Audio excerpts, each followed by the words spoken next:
कृष्णार्पणमस्तु। प्रभुपाद की जय, രാധാ പവനപുരേഷൻ की जय। ഓം ശ്രീ മാത്രേ നമഃ. ഹര ഹര മഹാദേവ്. എല്ലാവർക്കും ഗുരുവായൂർ മഞ്ജരീസിൻ്റെ ശ്രീമദ് ഭാഗവത കഥകളിലേക്ക് സ്വാഗതം. ഹരേ കൃഷ്ണ.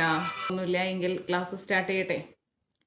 Guruvayur Manjaris contact number 9342494941 93 42 49 41. എന്തെങ്കിലും ഉണ്ടെങ്കിൽ മെസ്സേജ് അയച്ചു വെക്കുക, ഞാൻ നോക്കിക്കോളാം.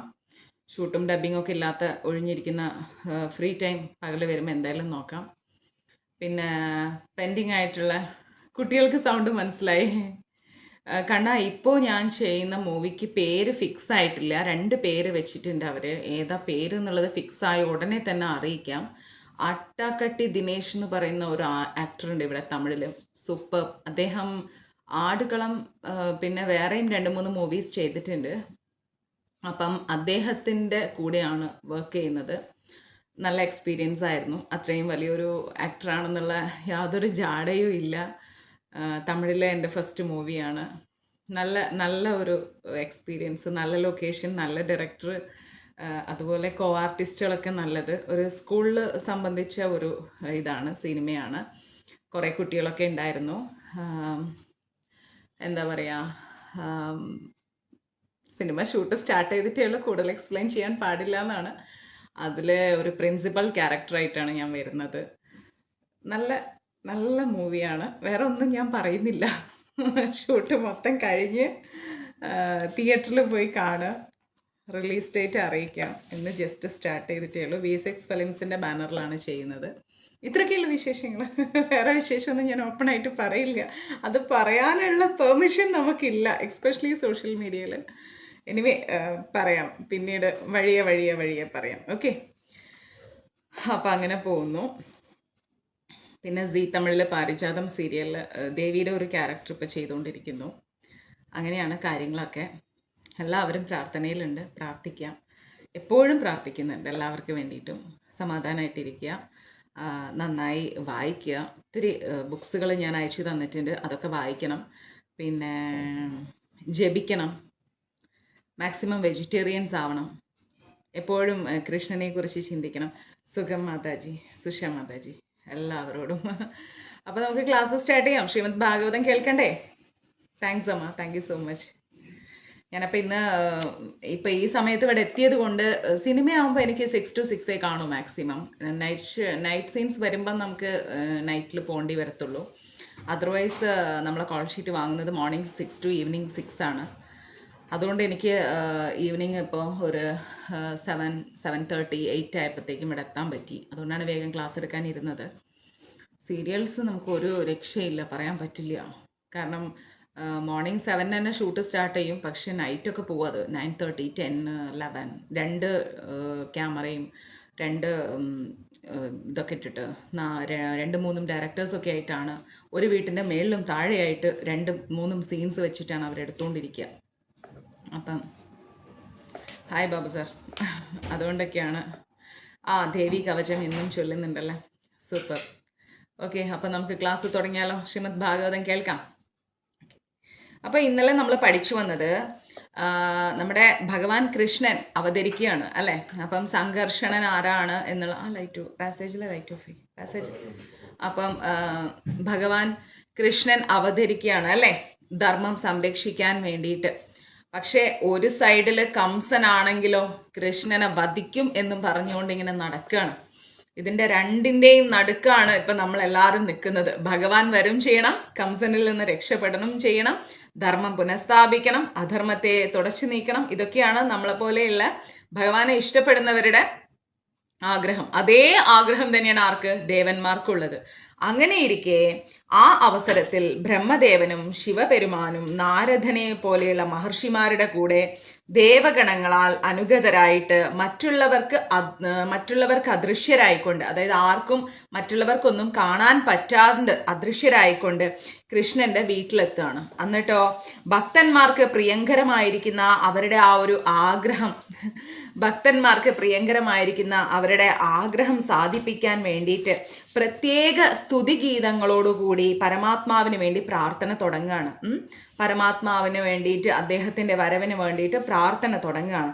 ഭഗവാൻ പ്രതിജ്ഞ പാലിച്ചു എന്ന് പറഞ്ഞുകൊണ്ടാണ് അവർ ആദ്യം തന്നെ ഈ പ്രാർത്ഥന തുടങ്ങുന്നത്. എന്നിട്ടോ ഭഗവത്ഗീതയിൽ പറയുന്നത് പോലെ കൃഷ്ണൻ ഭൂമിയിൽ അവതരിക്കുന്നത് എന്തിനു വേണ്ടിയാണ് എന്ന് പറഞ്ഞു കഴിഞ്ഞാൽ ധാർമ്മികരെ സംരക്ഷിക്കാൻ വേണ്ടിയും ഒപ്പം തന്നെ ധർമ്മശൂന്യരെ ഉന്മൂലനാശനം ചെയ്യാനും വേണ്ടിയിട്ടാണ്.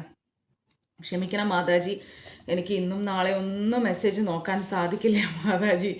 ഞാൻ രാവിലെ 6 മണിക്ക് ഷൂട്ടിന് പോയിട്ട് ഇപ്പോൾ 7 മണിക്ക് വന്നിട്ടുള്ളൂ. ദേ വന്ന് 2 ചപ്പാത്തി കഴിച്ച് ക്ലാസ് എടുക്കാനിരിക്കുന്നു. ഈ ക്ലാസ് എങ്ങനെ നോക്കിയാലും 10:30 മണി വരെ പോകും. അത് കഴിഞ്ഞാൽ ഞാൻ കിടന്നിട്ടില്ലെങ്കിൽ എൻ്റെ കാര്യം പോക്കാം മാതാജി.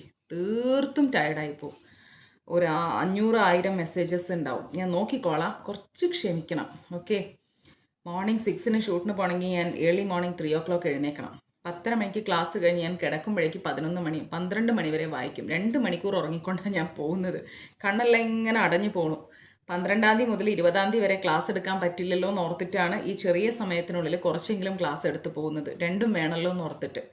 അപ്പോൾ പ്ലീസ് മെസ്സേജുകൾ ഇട്ട് വെച്ചോളൂ. ഞാൻ ഫ്രീ ആകുമ്പോൾ നോക്കിക്കോളാം മാതാജി. നാളെ എനിക്ക് ഡബ്ബിങ്ങും ഉണ്ട് ഷൂട്ടിങ്ങും ഉണ്ട്. രണ്ടും തീർക്കണം. എനിക്ക് 12-ന് ഇവിടുന്ന് കയറണമെങ്കിൽ ഈ വർക്കെല്ലാം തീർത്ത് കൊടുത്താലേ എനിക്ക് ഇവിടുന്ന് കയറാൻ പറ്റൂ, അല്ലെങ്കിൽ പറ്റില്ല. അതുകൊണ്ട് ക്ഷമിക്കുക. മെസ്സേജ് ഇട്ട് വെച്ചോളൂ, ഞാൻ നോക്കിക്കോളാം. ഓക്കെ, ധൃതി വെക്കേണ്ട, ഞാൻ നോക്കിക്കോളാം. നോക്കിയിട്ട് റിപ്ലൈ തരാം കേട്ടോ. എനിക്ക് വിഷമം മനസ്സിലായി, പക്ഷേ പ്ലീസ് എനിക്ക് കുറച്ച് സമയം തന്നേ പറ്റൂ. ഓക്കെ. അപ്പോൾ ധർമ്മശൂന്യരായിരിക്കുന്ന ആളുകളെ എന്താണ് ധർമ്മം പഠിപ്പിക്കാൻ കൂടിയാണ് ആര് വരുന്നത്? ഭഗവാൻ വരുന്നത്. അപ്പോൾ അതാണ് അദ്ദേഹത്തിൻ്റെ ഇതാണേ, ഞാൻ എല്ലാത്തിലും വൈഫൈ ഓഫ് ചെയ്തിട്ടുണ്ട്. ഭഗവാൻ ദേവകിയുടെ ഗർഭത്തിൽ ആവാസം ഉറപ്പിച്ചിരിക്കുന്നത് എന്തിനാണെന്ന് ദേവന്മാർക്ക് ശരിക്കും അറിയാം അല്ലേ? തൻ്റെ ദൗത്യം നിറവേറ്റാൻ വേണ്ടിയിട്ട് ഭഗവാൻ അവതരിക്കുന്നു എന്നതിനേക്കാൾ കൂടുതൽ ദേവന്മാർക്ക് മറ്റൊരു സന്തോഷമില്ല. ഭഗവാൻ വരുന്നു എന്നുള്ളതിനേക്കാൾ സന്തോഷം ദേവന്മാർക്ക് മറ്റൊന്നും തന്നെ ഇല്ല. അവർ അദ്ദേഹത്തെ പരമമായിരിക്കുന്ന നിരപേക്ഷ സത്യം എന്നാണ് അവർ പറയുന്നത്. ഓക്കെ.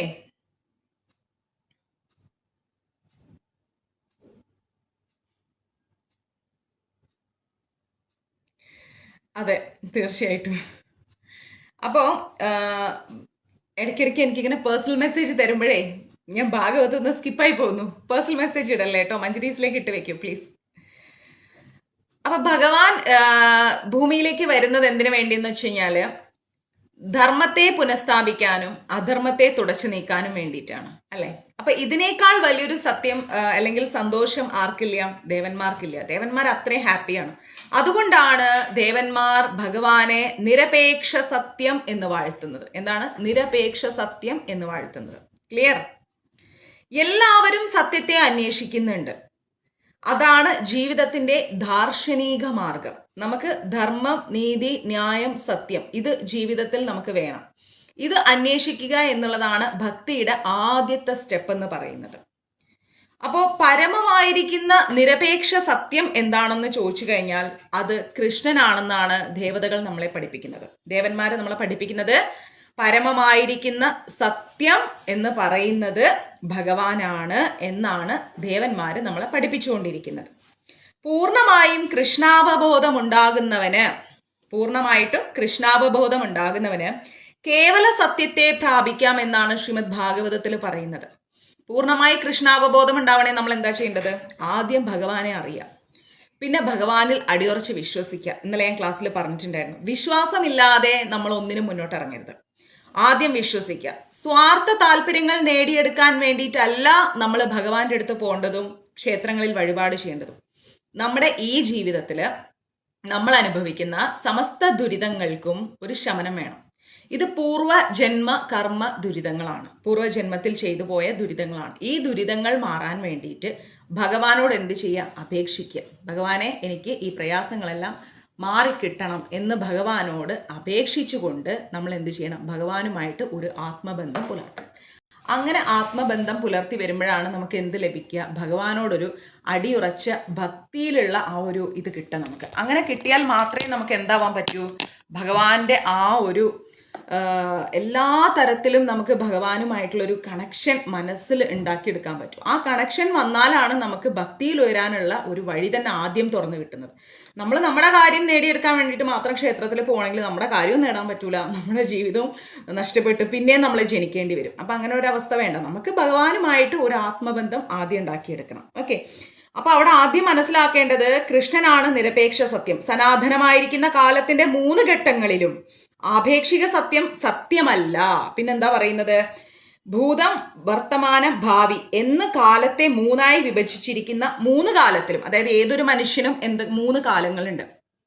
ഇന്നലകളുണ്ട്, ഇന്നുണ്ട്, നാളെയുണ്ട്. 3 കാലങ്ങൾ ഏതൊരു മനുഷ്യനും ഉണ്ട്. അപ്പോൾ 3ആയി കാലത്തെ വിഭജിച്ചിരിക്കുന്ന 3 കാലത്തിലും കൃഷ്ണൻ എന്താണ്? സത്യമാണ്. ഇന്നലെയും ഭഗവാൻ നമ്മുടെ ജീവിതത്തിൽ ഉണ്ടായിരുന്നു, ഇന്നും ഉണ്ടായിരുന്നു, നാളെയും ഉണ്ട്. ഇന്നലെയും ഉണ്ടായിരുന്ന ഭഗവാൻ സത്യമാണ്, ഇന്നുമുള്ള ഭഗവാൻ സത്യമാണ്, നാളെയുള്ള ഭഗവാൻ സത്യമാണ്. പക്ഷെ നമ്മളാണ് ഭഗവാനെ തിരിച്ചറിയാതെ പോകുന്നത്. ഭൗതിക ലോകത്തിൽ ത്രികാലങ്ങളിലും എല്ലാറ്റിനെയും നിയന്ത്രിക്കുന്നത് പരമമായിരിക്കുന്ന കാലം തന്നെയാണ്, അല്ലെ? അപ്പോൾ എല്ലാത്തിനെയും ഈ ലോകത്തിൽ നിയന്ത്രിക്കുന്ന ആരാന്ന് വെച്ച് കഴിഞ്ഞാൽ കാലമാണ്. ആ കാലം ആരാണെന്ന് ചോദിച്ചാൽ ഭഗവാനാണ്. അത് നമ്മൾ തിരിച്ചറിയുക. കുറച്ചും കൂടി ഡെപ്തായിട്ട് നമ്മൾ ആലോചിക്കുക. ശ്രീമദ് ഭാഗവതം നിങ്ങൾ കേട്ട് കഴിഞ്ഞാൽ ഒരിക്കലും എന്ത് ചെയ്യരുത്? ഇതിലൂടെ കേട്ട് ഇതിലൂടെ വിട്ടുകളയരുത്. ഞാൻ ഇത്രയും സിമ്പിളായിട്ട് പറഞ്ഞു തരുമ്പം ഇതേക്കുറിച്ച് ശരിക്കും ഒന്ന് തിങ്ക് ചെയ്യുക. എങ്ങനെയാണ്? ഒരു മിനിറ്റ്, ഇവനെങ്ങനെയാ പോണേ? എങ്ങനെയാ പോണേ? ആ, വണ്ടി എടുക്കരുതേ. അപ്പം എന്ത് ചെയ്യാം? ഇന്നലെ ഉണ്ടായിരുന്ന ഭഗവാൻ എന്താണ്, ഇന്നുമുള്ള ഭഗവാൻ എന്താണ്, നാളെയുള്ള ഭഗവാൻ എന്താണെന്ന് നമ്മൾ തിരിച്ചറിയണം.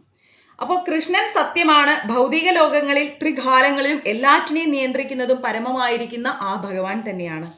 എന്നാൽ സൃഷ്ടിക്കുന്നതിന് മുമ്പ് തന്നെ കൃഷ്ണൻ ഉണ്ടായിരുന്നു. സൃഷ്ടിക്കുന്നതിൻ്റെയും മുമ്പേ തന്നെ ആരുണ്ടായിരുന്നു? ഭഗവാൻ ഉണ്ടായിരുന്നു, അല്ലെ? സൃഷ്ടി നടക്കുന്നതിന് മുമ്പേ ഭഗവാൻ ഉണ്ടായിരുന്നു എന്നുള്ള കാര്യം നമ്മൾ ഓർക്കാം. സൃഷ്ടിയുള്ളപ്പോൾ എല്ലാം കൃഷ്ണനിൽ സ്ഥിതി ചെയ്യുന്നു. ഇത് വേദിക് കോസ്മോളജി എടുക്കുന്ന സമയത്ത് പറഞ്ഞിടാന്ന് ഞാൻ പറഞ്ഞിട്ടുണ്ടായിരുന്നു. സൃഷ്ടിക്ക് മുൻപേ ഭഗവാനുണ്ട്. അതുകൊണ്ടാണ് ഭഗവാനെ നമ്മൾ പ്രപിതാമഹൻ എന്ന് വിളിക്കുന്നത്. ഓക്കെ, അപ്പോൾ സൃഷ്ടി നടക്കുന്ന സമയത്തോ എല്ലാം ഭഗവാനിൽ തന്നെയാണ് സ്ഥിതി ചെയ്യുന്നത്. സൃഷ്ടി അവസാനിക്കുമ്പോഴോ തിരിച്ച് ഇതെല്ലാം ഭഗവാനിലേക്ക് തന്നെ ലയിക്കുന്നുണ്ട്. അപ്പൊ എത്ര വലിയ പരമമായ സത്യമാണ് കൃഷ്ണൻ എന്ന് ആലോചിച്ച് നോക്കൂ. അതിനാൽ എല്ലാ സാഹചര്യങ്ങളിലും അദ്ദേഹം നിരപേക്ഷ സത്യമാണ്.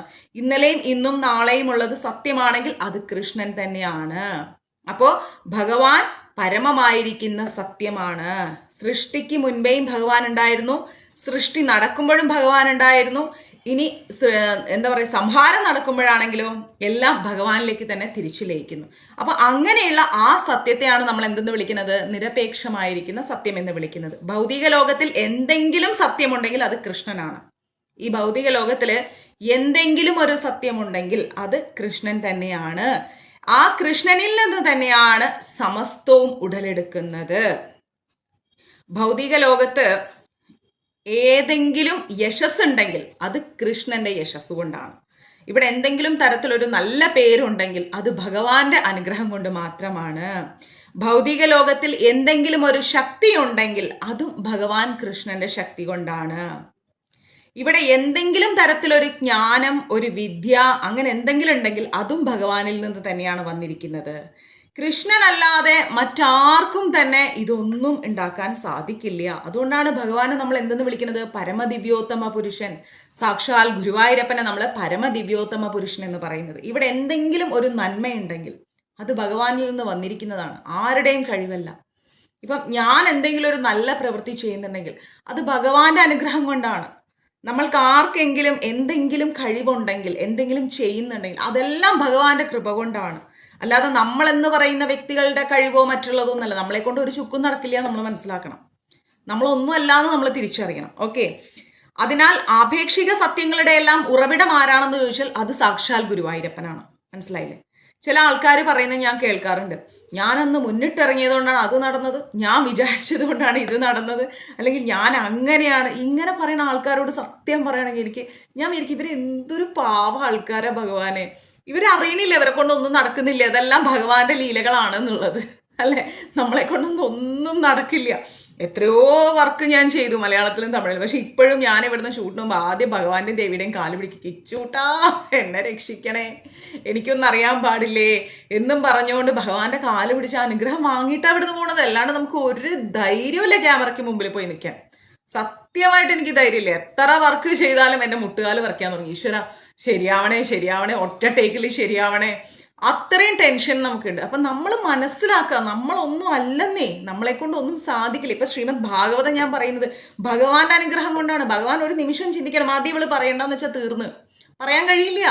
അപ്പൊ നമ്മളൊന്നുമല്ല, അത് അദ്ദേഹത്തിന്റെ അനുഗ്രഹം കൊണ്ടാണ് ഇതെല്ലാം സാധ്യമാകുന്നത് എന്ന് ചിന്തിക്കുന്നിടത്താണ് ഒരു വ്യക്തി ഭഗവാനിലേക്ക് അടുക്കാനുള്ള ആദ്യ പടി കയറുന്നത്. മനസ്സിലാണല്ലോ, ഫസ്റ്റത്തെ പടി കയറുന്നത് അവിടെയാണ്. ഞാനെന്ന ഭാവത്തെ എടുത്ത് ചവറ്റുകൊട്ടയിലേക്ക് അങ്ങിടുക, അതാണ് ആദ്യം ചെയ്യേണ്ടത്. ഭൗതിക ലോകം 5 മുഖ്യ മൂലകങ്ങൾ കൂടി ചേർന്നുണ്ടായതാണ് അല്ലെ. ഭൗതിക ലോകം 5 മുഖ്യമായ മൂലകങ്ങൾ കൊണ്ടാണ് ഈ ഭൗതിക ലോകം ഉണ്ടായിരിക്കുന്നത്. ഏതൊക്കെയാണ്? ഭൂമി, ജലം, അഗ്നി, വായു, ആകാശം. ഇങ്ങനെ 5 മൂലകങ്ങൾ കൊണ്ടാണ് ഈ ലോകം ഉണ്ടായിരിക്കുന്നത്. നമ്മൾ ഇത്ര നാളും പഠിച്ചത് വ്യക്തമായിട്ട് ഒന്നും കൂടി റിപ്പീറ്റായിട്ട് തുടക്കം മുതൽ പറഞ്ഞു വരികയാണ്. ഇത്ര നാളും നമ്മൾക്ക് എന്തെല്ലാം പഠിച്ചോ അതിൻ്റെ എല്ലാം ബേസ്മെൻറ്റിലൂടെ ഒരു വട്ടം കൂടെ ട്രാവൽ ചെയ്യണം. അതുകൊണ്ട് ഇതൊക്കെ എനിക്കറിയാം, 5 മൂലകങ്ങൾ കൊണ്ടും അല്ലെങ്കിൽ ത്രിവിധമായിരിക്കുന്ന ഗുണങ്ങൾ കൊണ്ടാണ്, അങ്ങനെയൊന്നും ഇതിലൂടെ കേട്ടതിലേക്ക് വിടരുത്. വീണ്ടും കേൾക്കുക. ഇത് ഒരു ജന്മത്തിൻ്റെ ഒരു പുണ്യമാണ്. ഇത് നമുക്ക് വീണ്ടും പറയാനും കേൾക്കാനും അവസരം തന്നിരിക്കുന്നത്. അതുകൊണ്ട് ശ്രദ്ധയോടെ കേൾക്കുക, വീണ്ടും പഠിക്കുക. ഈ 1ാം ക്ലാസ്സിലിരിക്കുന്ന കുട്ടികളെ പോലെ തന്നെ വീണ്ടും സ്റ്റാർട്ട് ചെയ്തോളൂ. ഈ ഭൗതിക ലോകം ഉണ്ടായിരിക്കുന്നത് 5 മുഖ്യമായിരിക്കുന്ന മൂലകങ്ങൾ കൊണ്ടാണ്. അത് ഭൂമി, ജലം, അഗ്നി, വായു, ആകാശം. ഇങ്ങനെ 5 മൂലകങ്ങൾ കൊണ്ടാണ് അല്ലെങ്കിൽ പഞ്ചഭൂതങ്ങളാൽ നിർമ്മിതമാണ് ഈ ഭൗതിക ലോകം. മറന്നു പോവില്ലല്ലോ. ഞാൻ വീണ്ടും പറയുന്നു, നിരവധി പേര് പ്രഭാഷണം ചെയ്യാറുണ്ട്, വളരെ സന്തോഷം. എല്ലാവരുടെ തൃപ്പാദങ്ങളിലും ഞാൻ നമസ്കരിക്കുന്നു. പക്ഷെ ഞാൻ ഒരു വട്ടം കൂടെ ഓർമ്മപ്പെടുത്തുന്നു, ഇതുപോലെ ബേസ്മെന്റ് ആയിട്ട് ഓരോ ലൈൻസ് വായിച്ച് ഞാൻ പറഞ്ഞു തരുന്നുണ്ട്. അത് മിസ്യൂസ് ചെയ്യരുത്, ശ്രദ്ധിച്ച് കേൾക്കുക. പലരും ക്ലാസ് എടുക്കുമ്പോൾ ഞാൻ നോക്കാറുണ്ട്, നേരെ രാമായണം എടുക്കുന്നു, മഹാഭാരതം എടുക്കുന്നു, ഗർഗഭാഗവതം എടുക്കുന്നു, അതെടുക്കുന്നു, ഇതെടുക്കുന്നു. പക്ഷെ ഇതിൻ്റെ ഒന്നും ബേസ്മെന്റ് നമുക്ക് കിട്ടുന്നില്ല. ആ മുനി ആരാണ്, ഈ മുനി, എല്ലാം കൂടെ നമ്മളൊരു കൺഫ്യൂഷനാണ്, അവിയൽ പരിവാണ്.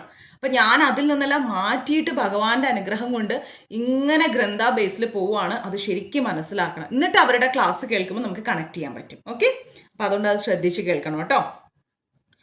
ഇനി ഭൗതിക ആവിഷ്കാരത്തിന്റെ കാരണമായിട്ട് ഈ 5 മൂലകങ്ങളെയും ഭൗതിക ആവിഷ്കാരണത്തിന്റെ യെസ് എക്സാക്ട്ലി ഭൂമി, അഗ്നി, ജലം, വായു, ആകാശം, ഇതുകൊണ്ടാണ് ഈ ഭൗതിക ലോകം നിർമ്മിച്ചിരിക്കുന്നത്. ഇത് 5 മൂലകങ്ങൾ എന്നാ പറയുന്നത്, നമ്മുടെ പഞ്ചഭൂതങ്ങൾ എന്നും പറയും. ക്ലിയർ? ഇനി ഈ ഭൗതികമായിരിക്കുന്ന ആവിഷ്കാരത്തിന്റെ കാരണമായിട്ട് ഈ 5 മൂലകങ്ങളെയും നമ്മുടെ ശാസ്ത്രജ്ഞന്മാർ അംഗീകരിക്കുന്നുമുണ്ട്. ഈ 5 മൂലകങ്ങളെയും ഭൗതിക ആവിഷ്കാരം, അതായത് ഈ ഭൂമി, ഈ ഭൗതിക ലോകം ഉണ്ടാവാൻ വേണ്ടിയിട്ട് കാരണമായിരിക്കുന്നത് ഈ 5 മൂലകങ്ങളാണെന്ന് ശാസ്ത്രജ്ഞന്മാരും എന്ത് ചെയ്യുന്നുണ്ട്? അംഗീകരിക്കുന്നുണ്ട്. എന്നാൽ ഈ മൂലകങ്ങളെയും അവയുടെ സ്ഥൂലവും സൂക്ഷ്മവുമായിരിക്കുന്ന എല്ലാ അവസ്ഥകളെയും ഉൽപ്പാദിപ്പിക്കുന്നത് ആരാണെന്ന് ചോദിച്ചാൽ കൃഷ്ണനാണ് ഉൽപ്പാദിപ്പിക്കുന്നത്. ഭഗവാൻ കൃഷ്ണനാണ് ഇതെല്ലാം ഉൽപ്പാദിപ്പിച്ചിരിക്കുന്നത്. ഭൗതിക ലോകത്തിന്റെ പരിധിയിൽ പ്രവർത്തിക്കുന്ന ജീവാത്മാക്കൾ, അതായത് നമ്മളെ പോലെയുള്ള ആൾക്കാർ, ഈ ഭൗതിക ലോകത്തിൽ ജീവിക്കുന്ന നമ്മളെ പോലെയുള്ള ജീവാത്മാക്കളും അദ്ദേഹത്തിന്റെ പ്രാന്തീയ ശക്തിയുടെ ഉത്പന്നങ്ങളാണെന്നാണ് പറയുന്നത്. ഭഗവാന്റെ ആ ശക്തിയിൽ നിന്നുണ്ടായിരിക്കുന്ന വെറും ഉൽപ്പന്നങ്ങൾ, അതായത് പ്രൊഡക്ട്സ് എന്നൊക്കെ പറയില്ലേ നമ്മൾ, അതാണ് നമ്മളെ പോലെയുള്ള ആൾക്കാർ. ഇതെല്ലാം പ്രവർത്തിപ്പിക്കുന്നതും നിയന്ത്രിക്കുന്നതും ഇതെല്ലാം ഉണ്ടാക്കുന്നതും എല്ലാം ഭഗവാൻ കൃഷ്ണനാണ്. പിന്നെ പറയുന്നു, കൃഷ്ണന്റെ ഉത്കൃഷ്ടവും അപകൃഷ്ടവുമായിരിക്കുന്ന 2 ശക്തികളുടെ സമന്വയമാണ് ഈ കാണുന്ന പ്രത്യാക്ഷ ആവിഷ്കാരങ്ങളൊക്കെ എന്ന് ഭഗവത്ഗീതയിലും പറയുന്നുണ്ട്. അപ്പോൾ ഇതെല്ലാം ഭഗവാന്റെ ശക്തിയിൽ നിന്നുണ്ടായിരിക്കുകയാണെന്ന് നമ്മുടെ ഇതിൽ എന്താ പറയാ, ശ്രീമദ് ഭാഗവതത്തിലും പറയുന്നുണ്ട്, അതുപോലെ തന്നെ ഗീതയിലും പറയുന്നുണ്ട്. 7ാം അധ്യായത്തിലാണ് ഇതേക്കുറിച്ച് പറയുന്നത്. ജീവാത്മാക്കളൊക്കെ ഉത്കൃഷ്ട ശക്തിയാണ്, ഭഗവാന്റെ ഉത്കൃഷ്ടമായ ശക്തിയാണ് നമ്മളെല്ലാവരും തന്നെ. നമ്മൾ മനുഷ്യന്മാർ മാത്രമല്ല, എല്ലാ ജീവാത്മാക്കളും. മൃതമായിരിക്കുന്ന ഭൗതിക മൂലകങ്ങളൊക്കെ അദ്ദേഹത്തിൻ്റെ അപകൃഷ്ട ശക്തിയാണ്. അതായത് ഈ മൃതമായിരിക്കുന്ന എന്ന് പറയുമ്പോൾ നമ്മൾ ഭൂമിയിൽ കാണുന്ന കല്ല്, മണ്ണ്, ജീവനില്ലാത്ത വസ്തുക്കളില്ലേ, എന്നാൽ അതെല്ലാം നമ്മൾക്ക് ഉപകാരപ്രദമാണ്. ജീവനുള്ള വസ്തുക്കളും നമുക്ക് ഉപകാരപ്രദമാണ്, ഭൂമിയിൽ ജീവനില്ലാത്ത വസ്തുക്കളും നമുക്ക് ഉപകാരപ്രദമാണ്, അല്ലെ? ജീവനില്ലാത്ത എത്രയോ വസ്തുക്കളുണ്ട്, അതെല്ലാം മനുഷ്യന്മാർക്ക് എത്രയോ ഉപകാരമുണ്ട്. അതെല്ലാം ഭഗവാന്റെ എന്താണ്? അപകൃഷ്ട ശക്തിയാണ്. അപ്പോൾ ഭഗവാന്റെ ശക്തിയിൽ നിന്ന് വന്നിരിക്കുന്നതാണ് ഈ ഭൂമിയിലിരിക്കുന്ന ജീവനുള്ള വസ്തുക്കളും ജീവനില്ലാത്ത വസ്തുക്കളും. സുപ്താവസ്ഥയിൽ കൃഷ്ണൻ സർവവും കൃഷ്ണനിൽ തന്നെ നിലകൊള്ളുന്നുണ്ട്. അതായത് 4 യുഗങ്ങൾ കഴിഞ്ഞാൽ എല്ലാം ഭഗവാനിൽ തന്നെ എന്താവും? ലയിച്ചു ചേരും. യുഗസന്ധി എന്നാ പറയാം. ഓരോ യുഗം കഴിഞ്ഞിട്ട് രണ്ടാമത്തെ, ഇപ്പൊ സന്ധ്യാ നേരല്ലേ, രാത്രി കഴിഞ്ഞ് അല്ല രാവിലെ പകല് കഴിഞ്ഞ് ഇങ്ങനെ രാത്രിയാകുമ്പോൾ ആ രാത്രിയുമല്ല പകലുമല്ലാത്ത ഒരു അവസ്ഥയുണ്ടല്ലോ, അതേപോലെ യുഗങ്ങൾ കഴിഞ്ഞ് പുതിയ യുഗം തുടങ്ങുന്ന ആ യുഗം ഇങ്ങനെ ഒന്ന് തീരെയും ഒന്ന് തുടങ്ങുകയും ചെയ്യുന്ന അവസ്ഥയെ പറയല് യുഗസന്ധി എന്നാണ് പറയുക. അപ്പോൾ ആ യുഗസന്ധിയിൽ 4 യുഗങ്ങളും കഴിയുമ്പോൾ പ്രളയജലം വന്ന് മൂടിയിട്ട് ഇതെല്ലാം ഭഗവാനിലേക്ക്, എല്ലാ ജീവാത്മാക്കളും ഭഗവാനിലേക്ക് തന്നെ ലയിച്ചു ചേരും. ഭൗതിക പ്രത്യക്ഷത്തിന്റെ അപഗ്രഥാത്മകമായിരിക്കുന്ന പഠനം വഴി ദേവതകൾ, ഇനി ദേവതകളെ കുറിച്ചാണ് പറയുന്നത്, പരമദിവ്യോത്തമ പുരുഷനായിരിക്കുന്ന കൃഷ്ണന്റെ പരമമായിരിക്കുന്ന രൂപത്തോട് ആദരം നിറഞ്ഞ പ്രാർത്ഥനകൾ നടത്തിക്കൊണ്ടേയിരിക്കുകയാണ് ദേവതകൾ. എന്തിന്? ഭഗവാന്റെ വരവാണ്, ഭഗവാൻ അവതരിക്കാൻ പോവുക ഈ ഭൂമിയിൽ. അപ്പൊ ദേവതകൾ ഇങ്ങനെ ഭഗവാനോട് പ്രാർത്ഥിക്കുകയാണ്. എന്താണ് ഈ ഭൗതിക പ്രത്യക്ഷം? അത് ഒരു വൃക്ഷം പോലെയാണ്. കേൾക്കണേ, ഈ ഭൗതിക പ്രത്യക്ഷം എന്ന് പറഞ്ഞാൽ എന്താണ്? നമ്മൾ ജീവിക്കുന്ന ഈ പ്രകൃതിയെക്കുറിച്ച് നമ്മൾ അറിഞ്ഞിരിക്കണം. എന്താണ് ഈ ഭൗതിക പ്രത്യക്ഷം? നമ്മൾ ആ അമ്മയെ, മഹാമായെ, പ്രകൃതി അമ്മയാണ്, കടൽ അമ്മയാണ്, ഇതൊക്കെ നമ്മൾ പറയുന്നുണ്ട്. പക്ഷെ ആത്യന്തികമായിട്ട് നമ്മൾ ഇതേക്കുറിച്ച് മനസ്സിലാവുന്നില്ല. എന്താണിത്? എന്തുമാത്രം ശക്തിയാണ് ഈ പ്രകൃതിയിൽ ഇരിക്കുന്നത്?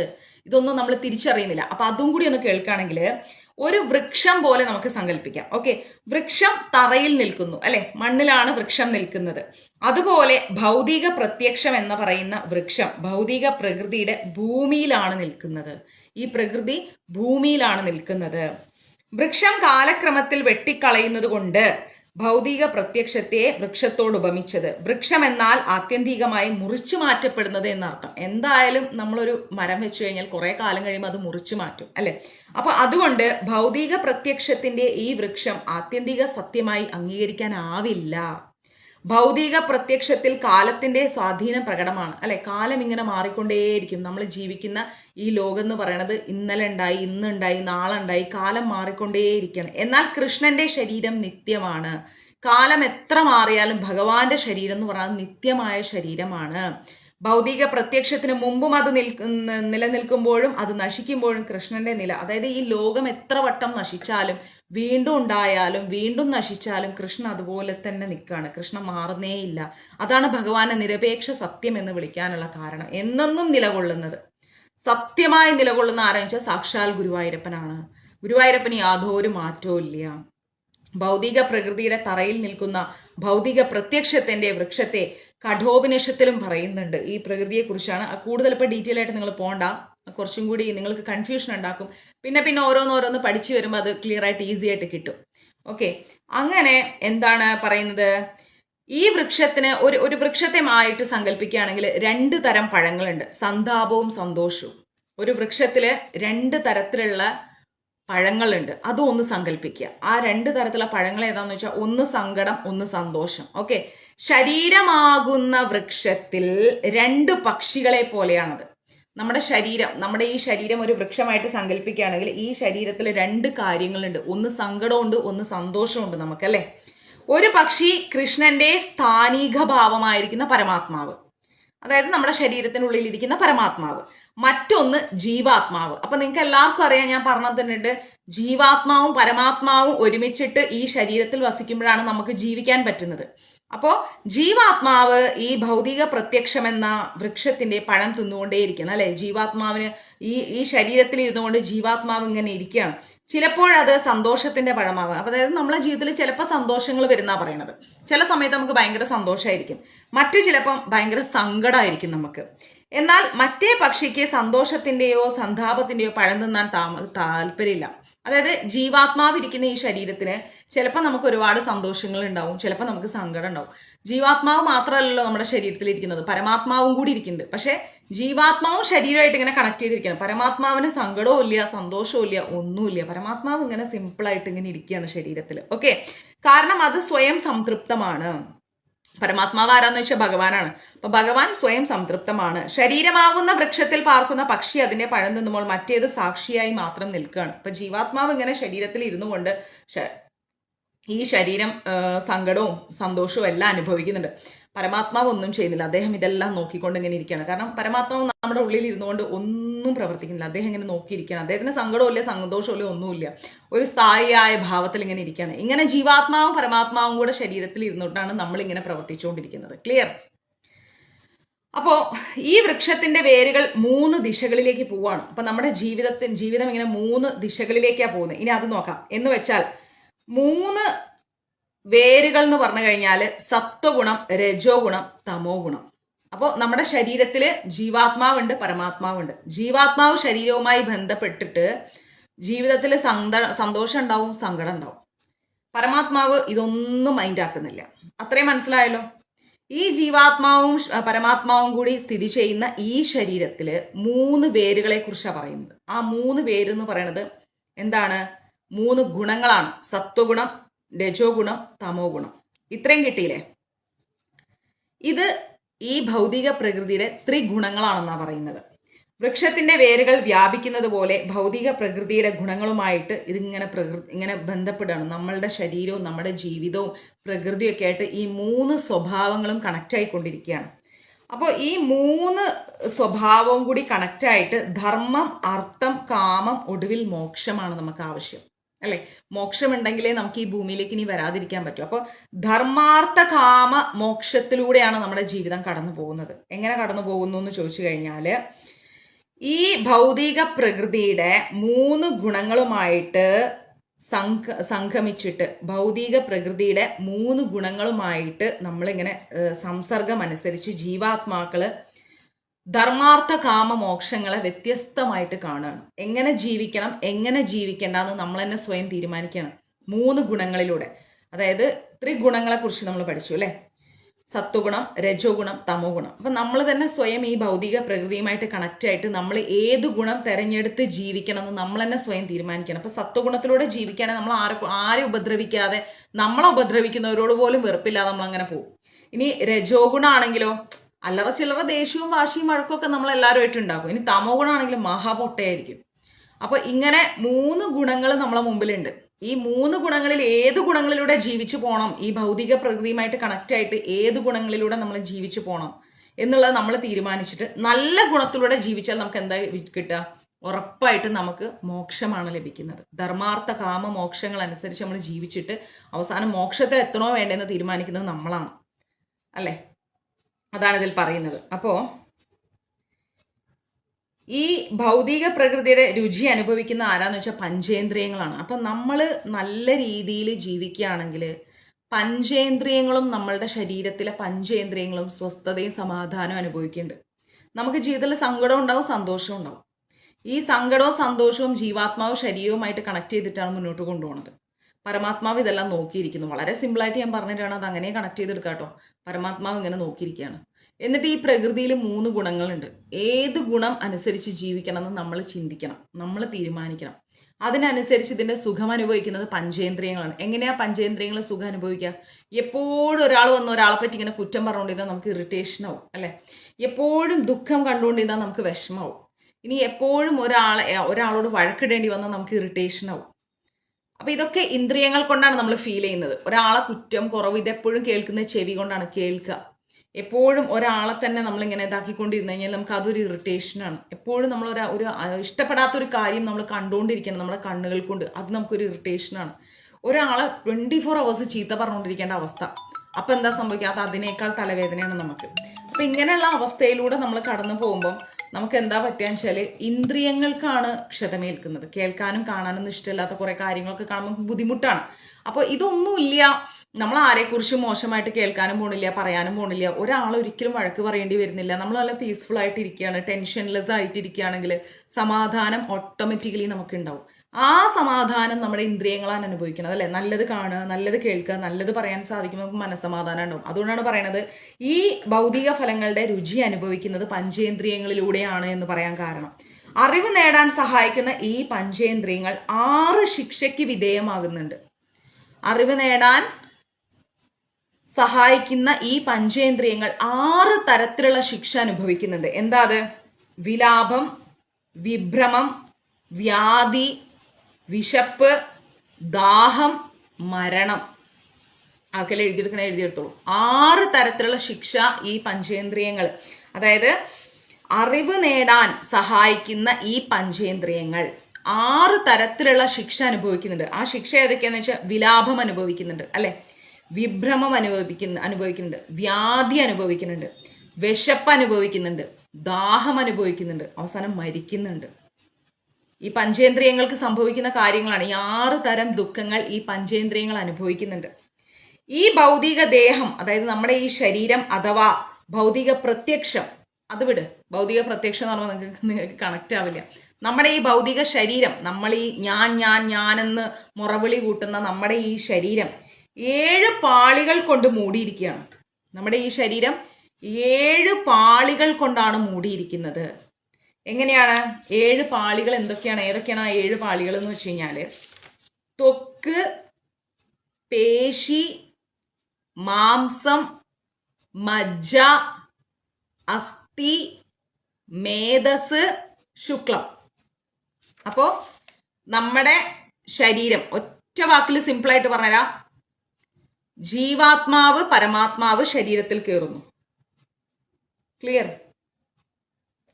ജീവാത്മാവും പരമാത്മാവും കൂടി സംയോജിച്ച് ഒരു ശരീരത്തിൽ കയറി. ജീവാത്മാവും ശരീരവും കൂടി കണക്റ്റായി. ശരീരം എന്താ അനുഭവിക്കുന്നത്? 2 തരം കാര്യങ്ങൾ അനുഭവിക്കുന്നുണ്ട്. സന്തോഷം, സങ്കടം. പരമാത്മാവ് വരുന്നു, ജീവാത്മാവ് വരുന്നു, ശരീരത്തിനുള്ളിൽ കയറുന്നു. പരമാത്മാവ് ഇങ്ങനെ ഇരിക്കുകയാണ്. ജീവാത്മാവും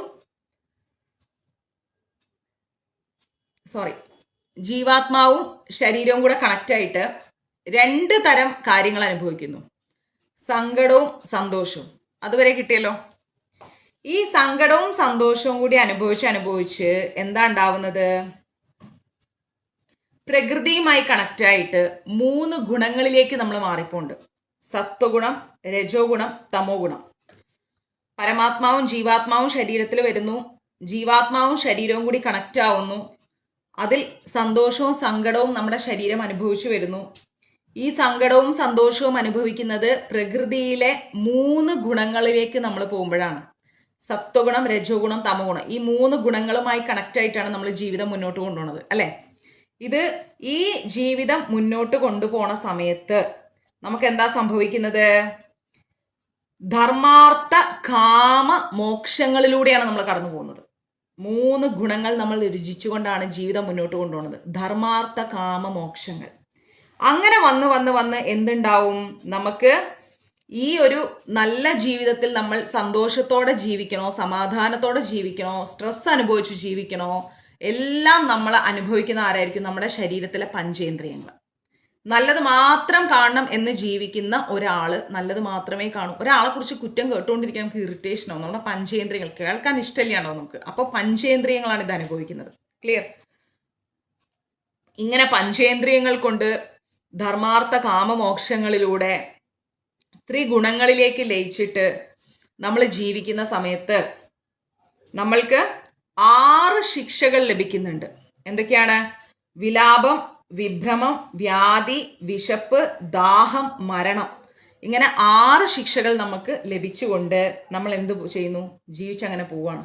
അങ്ങനെ ഇരിക്കുന്ന നമ്മുടെ ഭൗതിക ശരീരം, നമ്മുടെ ഈ ഭൗതിക ദേഹം 7 പാളികൾ കൊണ്ടാണ് മൂടിയിരിക്കുന്നത്. ആ 7 പാളികൾ ഏതൊക്കെയാന്ന് വെച്ച് കഴിഞ്ഞാൽ ത്വക്ക്, പേശി, മാംസം, മജ്ജ, അസ്ഥി, മേധസ്, ശുക്ലം. ഇങ്ങനെ ഇത്രയും പാളികൾ കൊണ്ട് മൂടിയിരിക്കുന്നു. ഈ വൃക്ഷത്തിന്റെ ശാഖകൾ 8 തരത്തിലുണ്ട്. ഇതൊരു വൃക്ഷമായിട്ട് സങ്കല്പിക്കുകയാണെങ്കിൽ, ഓക്കെ, ഇങ്ങനെ ആദ്യം ഭൂമിയിൽ ഉറച്ചു നിൽക്കുന്നു. പരമാത്മാവ്, ജീവാത്മാവ്, ശരീരം. അതിൽ നിന്ന് സങ്കടവും സന്തോഷവും. പിന്നെ അത് 3 ഗുണങ്ങളിലേക്ക് ലയിക്കുമ്പോഴാണ് ഈ സങ്കടം സന്തോഷമൊക്കെ കണക്റ്റ് ആവുന്നത്. പിന്നെ എന്താ പറയുക, ധർമാർത്ഥ കാമ മോക്ഷങ്ങളിലേക്ക് പോകുന്നു. അത് പഞ്ചേന്ദ്രിയങ്ങൾ അനുഭവിക്കുന്നു. അവിടെ 6 തരത്തിലുള്ള ശിക്ഷകൾ ലഭിക്കുന്നു. ആ ശരീരം 7-8 പാളികൾ കൊണ്ട് മൂടപ്പെട്ടിരിക്കുന്നു. അങ്ങനെ ഇരിക്കെ ഈ വൃക്ഷത്തിന് ശാഖകൾ 8ആണ്. ഏതൊക്കെയാ അത്? ഭൂമി, ജലം, അഗ്നി, വായു, മനസ്സ്, ബുദ്ധി, അഹങ്കാരം. ഭൂമി, ജലം, അഗ്നി, വായു, ആകാശം, മനസ്സ്, ബുദ്ധി, അഹങ്കാരം. ഇങ്ങനെ 8 കാര്യങ്ങളും കൂടി നമ്മളിലേക്ക് കണക്റ്റ് ആവണം അല്ലെ? ഇപ്പൊ മനസ്സിലായല്ലോ അല്ലെ? സങ്കടമുണ്ട്, സന്തോഷമുണ്ട്, ധർമാർത്ഥ കാമ മോക്ഷങ്ങളുണ്ട്, ത്രിഗുണങ്ങളുണ്ട്, 7 ശിക്ഷകളുണ്ട്, 7 പാളികളുണ്ട്. അത് കഴിഞ്ഞ് 8 തരത്തിലുള്ള എന്താണ് ഫീലിങ്സ് വേറെയുണ്ട്. ഇതൊക്കെ ഇങ്ങനെയൊക്കെയാണ് മനുഷ്യൻ പ്രകൃതിയുമായി കണക്റ്റ് ആവുന്നത്. ഇതുപോലെയുള്ള കാര്യങ്ങളിലൂടെ ഒക്കെ മനുഷ്യൻ കടന്നു പോകുന്നുണ്ട്. നമ്മൾ വെറുതെ വന്നിവിടെ ഇരിക്കുന്ന ആൾക്കാരല്ല. അങ്ങനെ ഇരിക്കുന്ന ഈ ശരീരം ഭൂമിക്ക് കണക്റ്റ് ആവുന്നുണ്ട്, ജലത്തിലൂടെ കണക്റ്റ് ആവുന്നുണ്ട്, അഗ്നിയിലൂടെ കടന്നു പോകുന്നുണ്ട്, വായുവിലൂടെ കണക്റ്റ് ആവുന്നുണ്ട്, ആകാശത്തിലൂടെ നമ്മൾ കണക്റ്റ് ആവുന്നുണ്ട്, മനസ്സ്, ബുദ്ധി, അഹങ്കാരം, ഇങ്ങനെയൊക്കെ 8 കാര്യങ്ങളിലൂടെ കടന്നുപോയി. വളരെ സിമ്പിളായിട്ട് പറഞ്ഞു തരാണ്. അതുകൊണ്ടാണ് ഡീറ്റെയിൽ ആയിട്ടുള്ള രീതിയിൽ ഞാൻ പോകാത്തത്. ഇങ്ങനെ ഈ 8 കാര്യങ്ങളിലൂടെ നമ്മൾ കടന്നു പോകേണ്ട, അത് ഉറപ്പാണല്ലോ അല്ലെ? ഇത്രയും കാര്യങ്ങൾ നമ്മൾ ഫീൽ ചെയ്യുന്നുണ്ട് എന്നുള്ളത്. ശരി, ഇതൊക്കെ വിട്. ഇനി ഈ ശരീരത്തിന് 9 വാതായനങ്ങളുണ്ട്.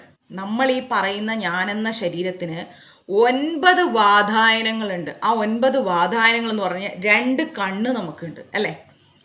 9 വാതായനങ്ങൾ ഈ ശരീരത്തിനുണ്ട്. അപ്പൊ ഈ ശരീരം ഇത്രയും കാര്യങ്ങളിലൂടെ കടന്നു വന്നു നമുക്ക് മനസ്സിലായി.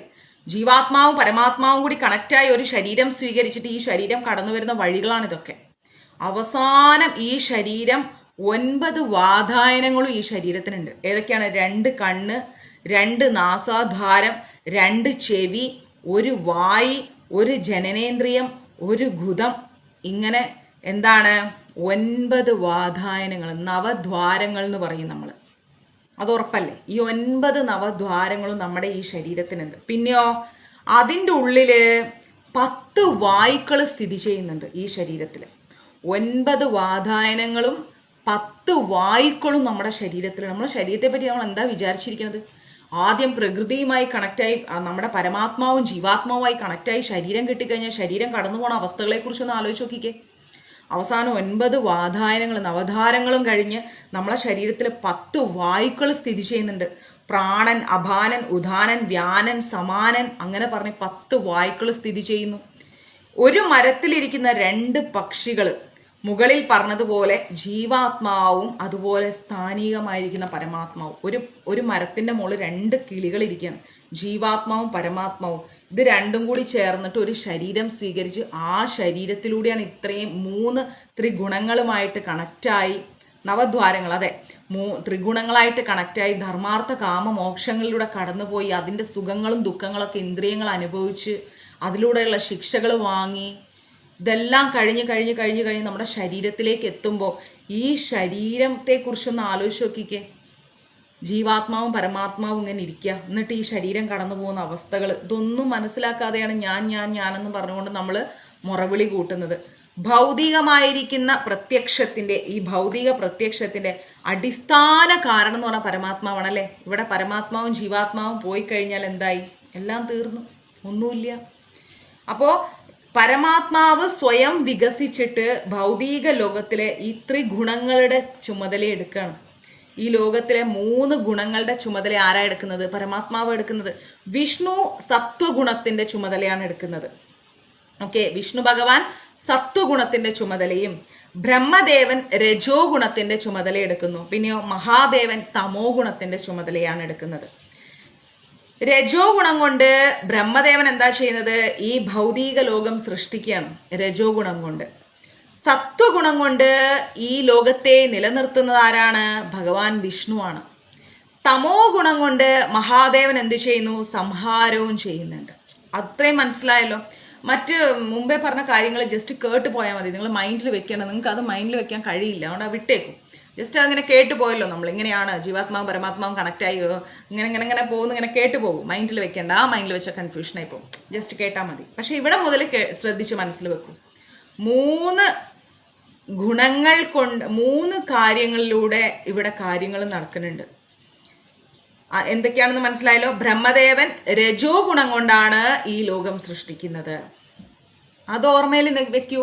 ബ്രഹ്മദേവൻ രജോ ഗുണം കൊണ്ട് സൃഷ്ടിക്കുന്നു, വിഷ്ണു ഭഗവാൻ സത്വ ഗുണം കൊണ്ട് നിലനിർത്തുന്നു, മഹാദേവൻ തമോ ഗുണം കൊണ്ട് സംഹരിക്കുന്നു. ക്ലിയർ? അത്രയും കിട്ടിയല്ലോ. അത് മറക്കരുത് കേട്ടോ. ഇതില് തമോ ഗുണം കൊണ്ട് മഹാദേവൻ ഇതെല്ലാം സംഹരിച്ചും കളയുന്നുണ്ട്. ആത്യന്തികമായിട്ട് സർവസൃഷ്ടിയും ഭഗവാനിലാണ് സ്ഥിതി ചെയ്യുന്നത്. എല്ലാം സർവസൃഷ്ടി, എല്ലാ ജീവാത്മാക്കളും എവിടെയാണ് സ്ഥിതി ചെയ്യുന്നത്? ഭഗവാനിലാണ് സ്ഥിതി ചെയ്യുന്നത്. അദ്ദേഹമാണ് സൃഷ്ടി സ്ഥിതി സംഹാരങ്ങൾ 3 സാധിപ്പിക്കുന്നത്. മഹാദേവന്റെ രൂപത്തിലും ബ്രഹ്മദേവന്റെ രൂപത്തിലും ഒക്കെ ഈ സൃഷ്ടി സ്ഥിതി ഒക്കെ ചെയ്യുന്നത് ഭഗവാനാണ്. നമ്മുടെ കണ്ണിൽ ബ്രഹ്മദേവൻ സൃഷ്ടിക്കുന്നു, മഹാദേവൻ സംഹരിക്കുന്നു, വിഷ്ണു നിലനിർത്തുന്നു. പക്ഷെ ആത്യന്തികമായി പറഞ്ഞാൽ ഇതെല്ലാം ഭഗവാൻ വിഷ്ണുവാണ്. ഭൗതിക പ്രത്യക്ഷം, അതായത് ഈ ലോകം സംഹരിക്കപ്പെടുമ്പോൾ സൂക്ഷ്മ രൂപത്തിൽ ഇതെല്ലാം പോയി ഭഗവാനിലേക്ക് സ്ഥിതി ചെയ്യും. ഫുള്ളും പോയിട്ട് ഈ ലോകം നശിപ്പിക്കപ്പെടുമ്പോൾ എല്ലാം പോയിട്ട് ഭഗവാനിലേക്ക് തന്നെയാണ് സ്ഥിതി ചെയ്യുന്നത്. ദേവന്മാർ ഇങ്ങനെയാണ് പ്രാർത്ഥിക്കുന്നത്. എന്താ പ്രാർത്ഥിക്കുന്നത്? ഇപ്പോൾ ഭഗവാൻ കൃഷ്ണൻ പ്രത്യക്ഷത്തെ നിലനിർത്താൻ വേണ്ടി അവതരിക്കുന്നു. ഇപ്പോ ഭഗവാൻ കൃഷ്ണൻ ധർമ്മം പുനഃസ്ഥാപിക്കാൻ വേണ്ടിയാണ് അവതരിക്കാൻ പോകുന്നത്. വാസ്തവത്തിൽ ആദിമൂലം ഒന്നു തന്നെയാണ്. എന്നാൽ ഭൗതിക പ്രകൃതിയുടെ 3 ഗുണങ്ങളിൽ പെട്ടിട്ട് അല്പബുദ്ധികൾ എന്താ കരുതുന്നത്? ഭൗതിക ലോകം പ്രത്യക്ഷമാകുന്നത് കാരണം ഏകമാണെന്നും അത് ഭഗവാൻ കൃഷ്ണനാണെന്നും ബുദ്ധിയുള്ളവർക്കറിയാം. ഈ ബുദ്ധിയുള്ളവർക്കറിയാം ഇതെല്ലാം, ഈ പ്രകൃതിയും ഈ ത്രിഗുണങ്ങളും എല്ലാം ഭഗവാനിലാണ് സ്ഥിതി ചെയ്യുന്നത്, എല്ലാം ഒന്നാണ്, ഭഗവാനാണെന്ന്. ഈ ബുദ്ധി ഇല്ലാത്ത ആൾക്കാർ ചിന്തിക്കും മഹാദേവൻ വേറെ, ബ്രഹ്മദേവൻ വേറെ, വിഷ്ണു വേറെ, 3 ത്രിമൂർത്തികളാണ്, ഞാൻ അയ്യപ്പസ്വാമിയുടെ ഭക്തനാ, ഞാൻ ദേവിയുടെ ഭക്തനാ, ഞാൻ ബ്രഹ്മദേവന്റെ ഭക്തനാ, ഇങ്ങനെ പറയും ആൾക്കാർ. പക്ഷെ ഇതല്ല, ഇതെല്ലാം സമസ്തവും ഒന്നാണ് എന്ന് ബുദ്ധിയുള്ളവർക്ക് വ്യക്തമായിട്ട് അറിയാൻ സാധിക്കും. ബ്രഹ്മസംഹിതയിൽ പറയുന്നത് പോലെ, എന്താ ബ്രഹ്മസംഹിതയിൽ പറയുന്നത്? സർവകാരണ കാരണം എന്നാ പറയുന്നത് അല്ലെ. സർവകാരണത്തിനും കാരണമായിരിക്കുന്ന ആരാന്ന് ചോദിച്ചാൽ ഭഗവാൻ കൃഷ്ണനാണ്. സർവകാരണ കാരണം പരമാത്മാവായ കൃഷ്ണൻ തന്നെയാണെന്ന് എവിടെ പറയുന്നു? ബ്രഹ്മസംഹിതയിൽ പറയുന്നുണ്ട്. ബ്രഹ്മാവിനെ സൃഷ്ടിക്കുകയും വിഷ്ണുവിന് സംരക്ഷണത്തിന്റെയും ശിവഭഗവാന് സംഹാരത്തിന്റെയും ചുമതല ഏൽപ്പിച്ചു കൊടുത്തു എന്ന് മാത്രം. ബ്രഹ്മദേവന് സൃഷ്ടിയും വിഷ്ണു ഭഗവാന് സ്ഥിതിയും മഹാദേവന് സംഹാരവും ഭഗവാൻ ഏൽപ്പിച്ചു കൊടുത്തതാണ്. ബ്രഹ്മസംഹിതയിൽ പറയുന്ന അറിയാലോ, സർവകാരണ കാരണം എന്നുള്ളത് നമ്മൾ ചൊല്ലുന്നതല്ലേ ബ്രഹ്മസംഹിത. വീട്ടിലെല്ലാവരും ചൊല്ലുന്നുണ്ടാവില്ല, അതിൽ പറയുന്നുണ്ടല്ലോ. പക്ഷെ ഇതെല്ലാം കൃഷ്ണന്റെ വികാസങ്ങളാണ്. ഇതിൻ്റെ എല്ലാം മുകളിലാണ് ഭഗവാൻ കൃഷ്ണൻ ഇരിക്കുന്നത്. ഞാൻ ആദ്യമേ ക്ലാസ്സിൽ പറഞ്ഞിട്ടുണ്ട്, കൃഷ്ണനിൽ നിന്ന് 3 വിഷ്ണു രൂപങ്ങൾ. കാരണോദകശായിയായ വിഷ്ണു, ഗർഭോദകശായിയായ വിഷ്ണു, ക്ഷീരോദകശായിയായ വിഷ്ണു. അപ്പൊ പരമദിവ്യോത്തമ പുരുഷൻ ആരാന്ന് ചോദിച്ചാൽ ഭഗവാൻ കൃഷ്ണൻ. കൃഷ്ണനിൽ നിന്നാണ് ഇതൊക്കെ വരുന്നത്. എന്നിട്ട് ഈ കൃഷ്ണൻ വിഭജിച്ചു കൊടുക്കുകയാണ് 3 ആൾക്കാർക്ക്. ഇതിൽ കൂടുതൽ എളുപ്പത്തിൽ പറയാൻ എനിക്ക് അറിയില്ല കേട്ടോ. ഈ കൃഷ്ണനിൽ നിന്ന് വികാസങ്ങൾ ഉണ്ടായിട്ട് ഈ കൃഷ്ണനാണ് കൊടുക്കുന്നത് എന്ത്? ബ്രഹ്മദേവനും മഹാദേവനും വിഷ്ണുവിനൊക്കെ ഓരോരോ ചുമതല കൊടുക്കുന്നത്. ആത്യന്തികമായി പറഞ്ഞാൽ ഇതെല്ലാം ഒന്നാണ്. ക്ലിയർ? അവിടുത്തെ സനാതനമായിരിക്കുന്ന വ്യക്തിത്വത്തിന്റെ നിത്യരൂപം മനസ്സിലാക്കുക എന്ന് പറയുന്നത് എളുപ്പമല്ല. ഭഗവാന്റെ ആ നിത്യമായിരിക്കുന്ന രൂപം മനസ്സിലാക്കുക എന്ന് പറയുന്നത് എളുപ്പമായ കാര്യമല്ല. അങ്ങയുടെ യഥാർത്ഥമായിരിക്കുന്ന രൂപം മനസ്സിലാക്കാൻ ആളുകൾക്ക് പ്രയാസമാണ്. ശ്രീമദ് ഭാഗവതത്തിൽ പറയുന്നു, അങ്ങയുടെ യഥാർത്ഥമായിരിക്കുന്ന രൂപം മനസ്സിലാക്കാൻ ആളുകൾക്ക് പ്രയാസമാണ്. അതിനാൽ അങ്ങയുടെ ആദിമമായിരിക്കുന്ന സനാതന രൂപം പ്രദർശിപ്പിക്കുവാനായി അങ്ങ് അവതരിക്കുന്നു. ദേവന്മാര് പറയാണ്, അങ്ങയുടെ രൂപം മനസ്സിലാക്കാൻ ആളുകൾക്ക് പ്രയാസമാണ്, പക്ഷെ അങ്ങ് അവതരിക്കാൻ പോവാണ് ആളുകൾക്ക് മനസ്സിലാക്കാൻ വേണ്ടി. എങ്ങനെയോ അങ്ങയുടെ വിവിധ അവതാരങ്ങളെ കുറിച്ച് മനസ്സിലാക്കാൻ ഒരു പക്ഷേ സാധിച്ചേക്കാം. നമുക്ക് കുറച്ച് അവിടെയും ഇവിടെയൊക്കെ കണക്ട് ചെയ്ത് പിടിച്ച് എങ്ങനെയോ അങ്ങയുടെ കുറച്ച് കാര്യങ്ങൾ മനസ്സിലാക്കാൻ സാധിക്കാം. എന്നാൽ മനുഷ്യരുടെ ഇടയിൽ അവരിൽ ഒരാളെ പോലെ ദ്വിബാഹുവായി 2 കൈകളോടുകൂടി ചരിക്കുന്ന കൃഷ്ണന്റെ അനശ്വര രൂപം എന്താണെന്നറിയുന്ന കാര്യത്തിൽ അവർ വിഷമിക്കുകയാണ്. നമുക്കൊരു കൺഫ്യൂഷൻ ഉണ്ട് അല്ലേ? നമ്മളെ പോലെ ഒരാളായിട്ട് 2 കൈയോടുകൂടി ഭഗവാൻ കൃഷ്ണനായി മുട്ടിലഴയുന്ന ഒരു കുട്ടിയായിട്ട് നമ്മൾക്കിടയിൽ വരികയാണ്. അങ്ങയുടെ ആ രൂപത്തെ മനസ്സിലാക്കാൻ കുറച്ചൊക്കെ നമുക്ക് വിഷമമുണ്ട്. ഭഗവാൻ എന്താ ഇങ്ങനെ വന്നത്? എന്താ ഒരു കുട്ടിയായിട്ട് വന്ന് നമ്മളെ പോലെ ഒരാളെ പോലെ ഭഗവാൻ എന്തെല്ലാം ലീലകളാടി. ആ ഭഗവാനാണെന്ന് നമ്മൾക്ക് അങ്ങോട്ട് ക്യാച്ച് ചെയ്യാൻ പറ്റുന്നില്ല. അങ്ങനത്തെ ഒരു പ്രശ്നം നമുക്കുണ്ട് അല്ലെ? അതുകൊണ്ടാണ് ആളുകൾ എപ്പോഴും കൃഷ്ണനെ ഒന്ന് ചിലപ്പം ചില ആൾക്കാർ താഴ്ത്തിക്കെട്ടിയൊക്കെ സംസാരിക്കാറുണ്ട്. കള്ളകൃഷ്ണനെന്നും കുറെ ഗോപികമാരുണ്ടെന്നും ഗോപികമാരുടെ വസ്ത്രം അപഹരിച്ചു എന്നൊക്കെ പറഞ്ഞിട്ട് കുറെ വെണ്ണ കട്ടു എന്നൊക്കെ പറഞ്ഞിട്ട് ഭഗവാന്റെ ആ ലീലകളെ വളച്ചൊടിച്ച് സംസാരിക്കുന്ന ആൾക്കാരുണ്ട്. അത് എന്തുകൊണ്ടാന്ന് വെച്ച് കഴിഞ്ഞാല് കൃഷ്ണന്റെ അനശ്വര രൂപം എന്താണെന്നറിയുന്ന കാര്യത്തിൽ വല്ലാണ്ട് അവർ വിഷമിക്കുകയാണ്. ഈ രൂപം ഭക്തന്മാർക്ക് അതീന്ദ്രിയ ആനന്ദം വളർത്തുന്നതാണ്, അല്ലെ? ഭക്തന്മാർക്ക് കൃഷ്ണന്റെ രൂപം എന്ന് പറഞ്ഞാൽ ഭയങ്കര ആനന്ദമാണ് ഇത് കാണുന്ന സമയത്ത്, ഭഗവാന്റെ രൂപം കാണുമ്പോൾ. അതേസമയം ഭക്തഹീനർക്ക് ഈ രൂപം അപകടകരമാണെന്നും കൂടി ആലോചിക്കണം. ഭക്തി ഇല്ലാത്തവർക്കും അല്ലെങ്കിൽ ഭക്തിയുള്ളവരെ ഭക്തിയിൽ നിന്ന് വഴിതെറ്റിക്കുന്ന ആൾക്കാർക്കും ഭഗവാന്റെ കൃഷ്ണന്റെ ഈ രൂപം ഭയങ്കര അപകടം പിടിച്ചതാണ്. ദേവന്മാരുടെ നിന്നിട്ട് പ്രാർത്ഥിച്ചുകൊണ്ടേയിരിക്കും. എന്താ പ്രാർത്ഥിക്കുന്നത്? ഭഗവത്ഗീതയിൽ പറയുന്നത് പോലെ സാധുക്കളിൽ കൃഷ്ണൻ സന്തോഷം വളർത്തുന്നു, സാധുവായ ജനങ്ങളിൽ കൃഷ്ണൻ സന്തോഷം വളർത്തുന്നു. പരിത്രാണായ സാധൂനാം എന്ന് പറയുന്നുണ്ട്, അല്ലെ? പരിത്രാണായ സാധൂനാം എന്ന് നമ്മൾ ഭഗവത്ഗീതയിൽ ഒരു വാക്ക് പറയുന്നുണ്ട്. സാധുക്കളിൽ ഭഗവാൻ ആനന്ദം വളർത്തുന്നു. എന്നാൽ ഈ രൂപം അസുരന്മാർക്ക് അങ്ങേയറ്റം അപകടകാരിയാണ്. കാരണം അവരെ നിഗ്രഹിക്കാനും കൂടിയാണ് ആരവതരിക്കുന്നത്? കൃഷ്ണൻ അവതരിക്കുന്നത്. അങ്ങനെ അദ്ദേഹം ഒരേ കാലത്ത് ഒരേ സമയത്ത് ഭക്തർക്ക് പ്രീതിതമായിക്കൊണ്ട് സന്തോഷം നൽകിക്കൊണ്ട് അസുരന്മാർക്ക് അപകടവുമായിക്കൊണ്ടാണ് കൃഷ്ണൻ ഈ ഭൂമിയിലേക്ക് അവതരിക്കുന്നത്. പ്രിയപ്പെട്ട ഭഗവാനെ, പങ്കജ നേത്ര, അങ്ങ് കലർപ്പറ്റ സത്വഗുണത്തിന്റെ നിത്യപ്രഭാവമാണ്. അതിനാൽ കേവലം സമാധി അഥവാ അവിടുത്തെ പാതാരവിന്ദങ്ങളെ കുറിച്ചുള്ള അതീന്ദ്രിയമായിരിക്കുന്ന ധ്യാനം ഒന്നുകൊണ്ട് മാത്രമാണ് അങ്ങയുടെ ചിന്തയിൽ ലയിച്ച് എത്രയോ യോഗികൾ, മഹർഷിമാർ ഭൗതിക പ്രകൃതിയുടെ ത്രിഗുണങ്ങൾ സൃഷ്ടിക്കുന്ന അജ്ഞാന മഹാസാഗരത്തെ കേവലം കാലിക്കുളമ്പ് ചാലാക്കിക്കൊണ്ട് മാറ്റിയിട്ടുണ്ട്, അല്ലെ? കാരണം ഭഗവാന്റെ ആ പാതാരവിന്ദങ്ങളിൽ ലയിച്ചാൽ മാത്രമാണ് ഭഗവാനെ കുറിച്ചുള്ള ആ ഒരു അതീന്ദ്രിയ ധ്യാനം നമ്മളിൽ ഉണ്ടായാൽ മാത്രമാണ്, അല്ലെങ്കിൽ അങ്ങനെ ഉണ്ടാക്കിക്കൊണ്ടാണ് മഹർഷിമാര് ഈ ഭൗതിക പ്രകൃതിയുടെ ത്രിഗുണങ്ങളെയും മറികടന്നുകൊണ്ട് ഭഗവാന്റെ ഭക്തിയിലേക്ക് മാറുന്നത്. പരമാത്മാവിനെ ആഭാത ചൂടം പൂർണ്ണമായി മനസ്സിൽ കേന്ദ്രീകരിച്ച് നിർത്തുകയാണ് ധ്യാനത്തിന്റെ ലക്ഷ്യം. ചില ആൾക്കാർ ധ്യാനിക്കാന്ന് പറഞ്ഞിട്ട് ഇങ്ങനെ ഇരിക്കും. അങ്ങനെയല്ല, പരമാത്മാവിനെ, ഭഗവാൻ കൃഷ്ണനെ എന്താ ചെയ്യേണ്ടത്? അത്യധികം നമ്മളിങ്ങനെ ഹൃദയത്തിൽ സ്ഥാപിച്ചിരുത്തണം. അങ്ങനെ സ്ഥാപിച്ചിരുത്തുന്നതാണ് ധ്യാനം എന്ന് പറയുന്നത്. അല്ലാണ്ട് വെറുതെ കണ്ണടച്ചിരുന്ന് കുറെ നേരം കണ്ണും പൂട്ടി ഇരുന്നിട്ട് ഇങ്ങനെ ഇരിക്കുന്ന ധ്യാനമല്ല. എന്താ ചെയ്യേണ്ടത്? ഭഗവാൻ കൃഷ്ണന്റെ ആ പാതാരവിന്ദങ്ങൾ നമ്മളിങ്ങനെ നമ്മുടെ ഹൃദയത്തിൽ ഇങ്ങനെ ഉൾക്കൊള്ളണം. അത് മാത്രമോ, ഭഗവാന്റെ ആ അതീന്ദ്രിയ രൂപം, ആ അതീന്ദ്രിയ രൂപത്തെ നമ്മൾ ഹൃദയത്തിലേക്ക് കൊണ്ടുവരുന്നതാണ് യഥാർത്ഥ ധ്യാനം എന്ന് പറയുന്നത്. ഇത് തന്നെയാണ് ധ്യാനത്തിന്റെ ലക്ഷ്യമായിട്ട് നമ്മൾ കാണേണ്ടത്. ഇത്തരത്തിലുള്ള ധ്യാനത്തിലൂടെ എത്രയോ മഹർഷിമാര്, മാമുനിമാർ ഭൗതിക അസ്തിത്വം എന്ന മഹാസാഗരം നിഷ്പ്രയാസം കടന്നിട്ടുണ്ടെന്നാ പറയണത്.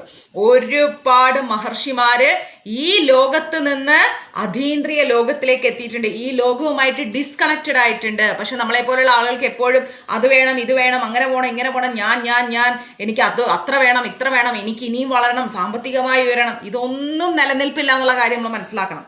പക്ഷെ ഈ ഭൗതിക ലോകത്തിൽ ജീവിക്കാൻ ഇത് വേണം. എന്നാൽ എൻ്റെ ഭക്തന് നാശമില്ല എന്ന് ഭഗവാൻ പറഞ്ഞിട്ടുണ്ട്. ഭഗവാൻ എന്താ ചെയ്യുക? ഭഗവാനെ കുറിച്ച് നമ്മൾ ചിന്തിക്കുകയാണ്. സർവവും ഭഗവാന്റെ പാദങ്ങളിൽ നമ്മൾ സമർപ്പിക്കുകയാണ്. ഭഗവാന് വേണ്ടി സമയം കണ്ടെത്താണ്. ഭഗവാന്റെ ഭക്തർക്ക് വേണ്ടി സമയം കണ്ടെത്താണ്. ധ്യാനം, കൃത്യമായ ധ്യാനം നമ്മൾ കൊണ്ടു നടക്കുകയാണെങ്കിൽ ഉറപ്പായിട്ടും ഭഗവാൻ എന്താ ചെയ്യുന്നത്? ഭഗവാൻ നമ്മളെ സഹായിക്കാൻ എത്തിയിരിക്കും എന്നുള്ള കാര്യത്തിൽ ഒരു സംശയവും ഇല്ല. ഭഗവാൻ ഉറപ്പായിട്ടും നമ്മളെ സഹായിക്കും.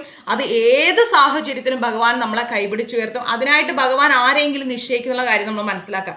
ഇങ്ങനെയാണ് മഹർഷിമാർ എല്ലാം ഡിസ്കണക്ട് ചെയ്തുകൊണ്ട് എന്ത് സംഭവിച്ചാലും, സന്തോഷമായാലും സങ്കടമായാലും അതെനിക്ക് എൻ്റെ ഭഗവാൻ തരുന്നതാണ് എന്ന മനസ്ഥിതിയോടുകൂടി മുന്നോട്ട് പോകുമ്പം മഹർഷിമാരടക്കമുള്ളവർക്ക് ഈ ലോകത്തിൽ നിന്ന് ഡിസ്കണക്റ്റ് ആയിട്ട് അവർക്കൊരു അതീന്ദ്രിയ സത്യം, അതീന്ദ്രിയമായിരിക്കുന്ന സന്തോഷത്തിലേക്ക് എത്താൻ സാധിക്കുന്നത്.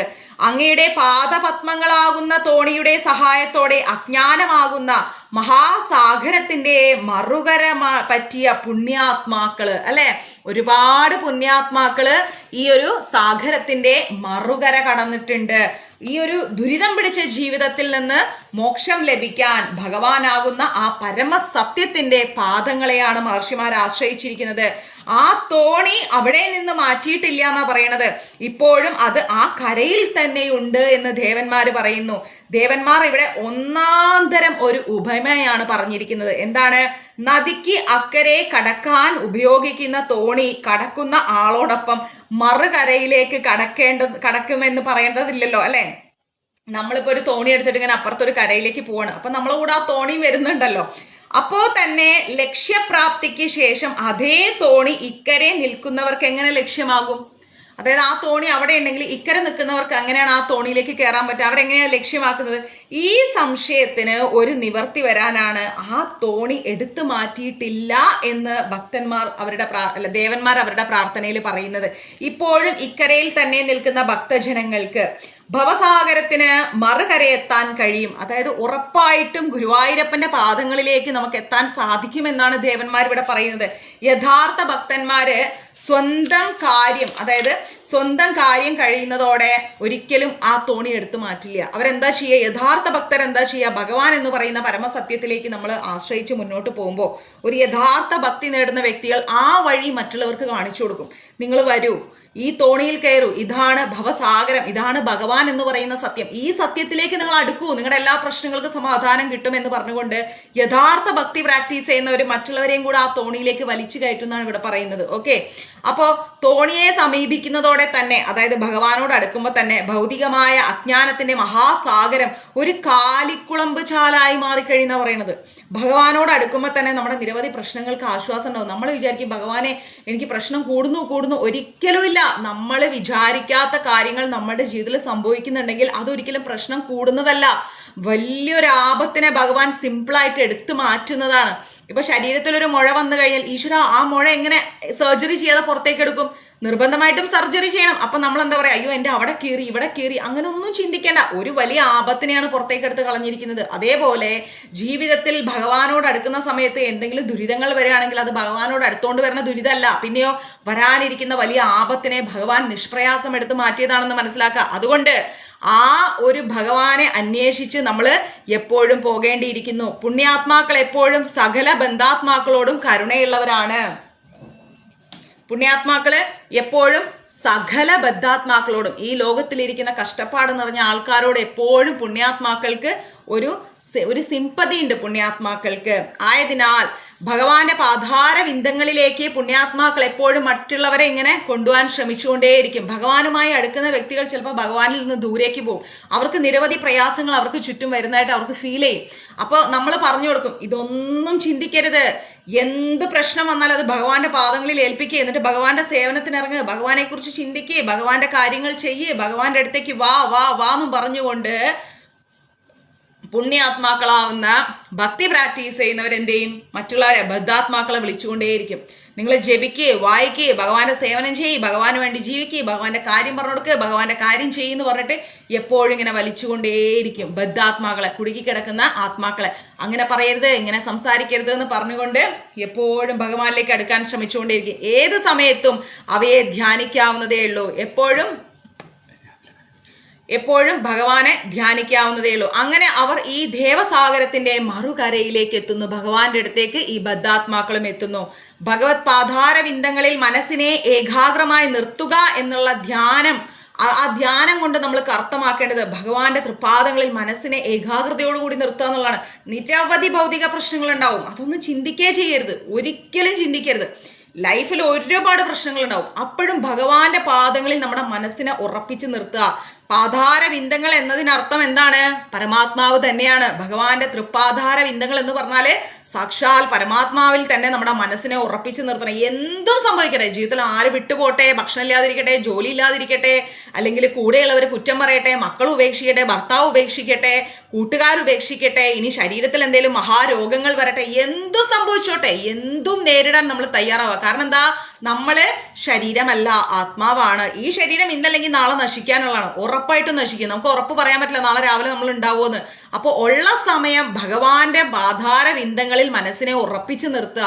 ആർക്കും വേണ്ടി അടിമപ്പെട്ട് ജീവിക്കാതെ നമ്മൾ ഭഗവാനെ മാത്രം നോക്കിക്കാണാം. മറ്റു ജീവിതത്തിൽ എന്ത് വന്നോട്ടെ എന്നാ ഞാൻ പറയാം. അന്ന് തൊട്ട് ഞാൻ ക്ലാസ്സിൽ പറയാറുണ്ട്, എന്തും വന്നോട്ടെ. ഇപ്പൊ എന്തെല്ലാം കാര്യങ്ങൾ ഞാൻ അനുഭവിച്ചു, എന്തെല്ലാം പ്രയാസങ്ങളിലൂടെ ഞാൻ കടന്നു വന്നു.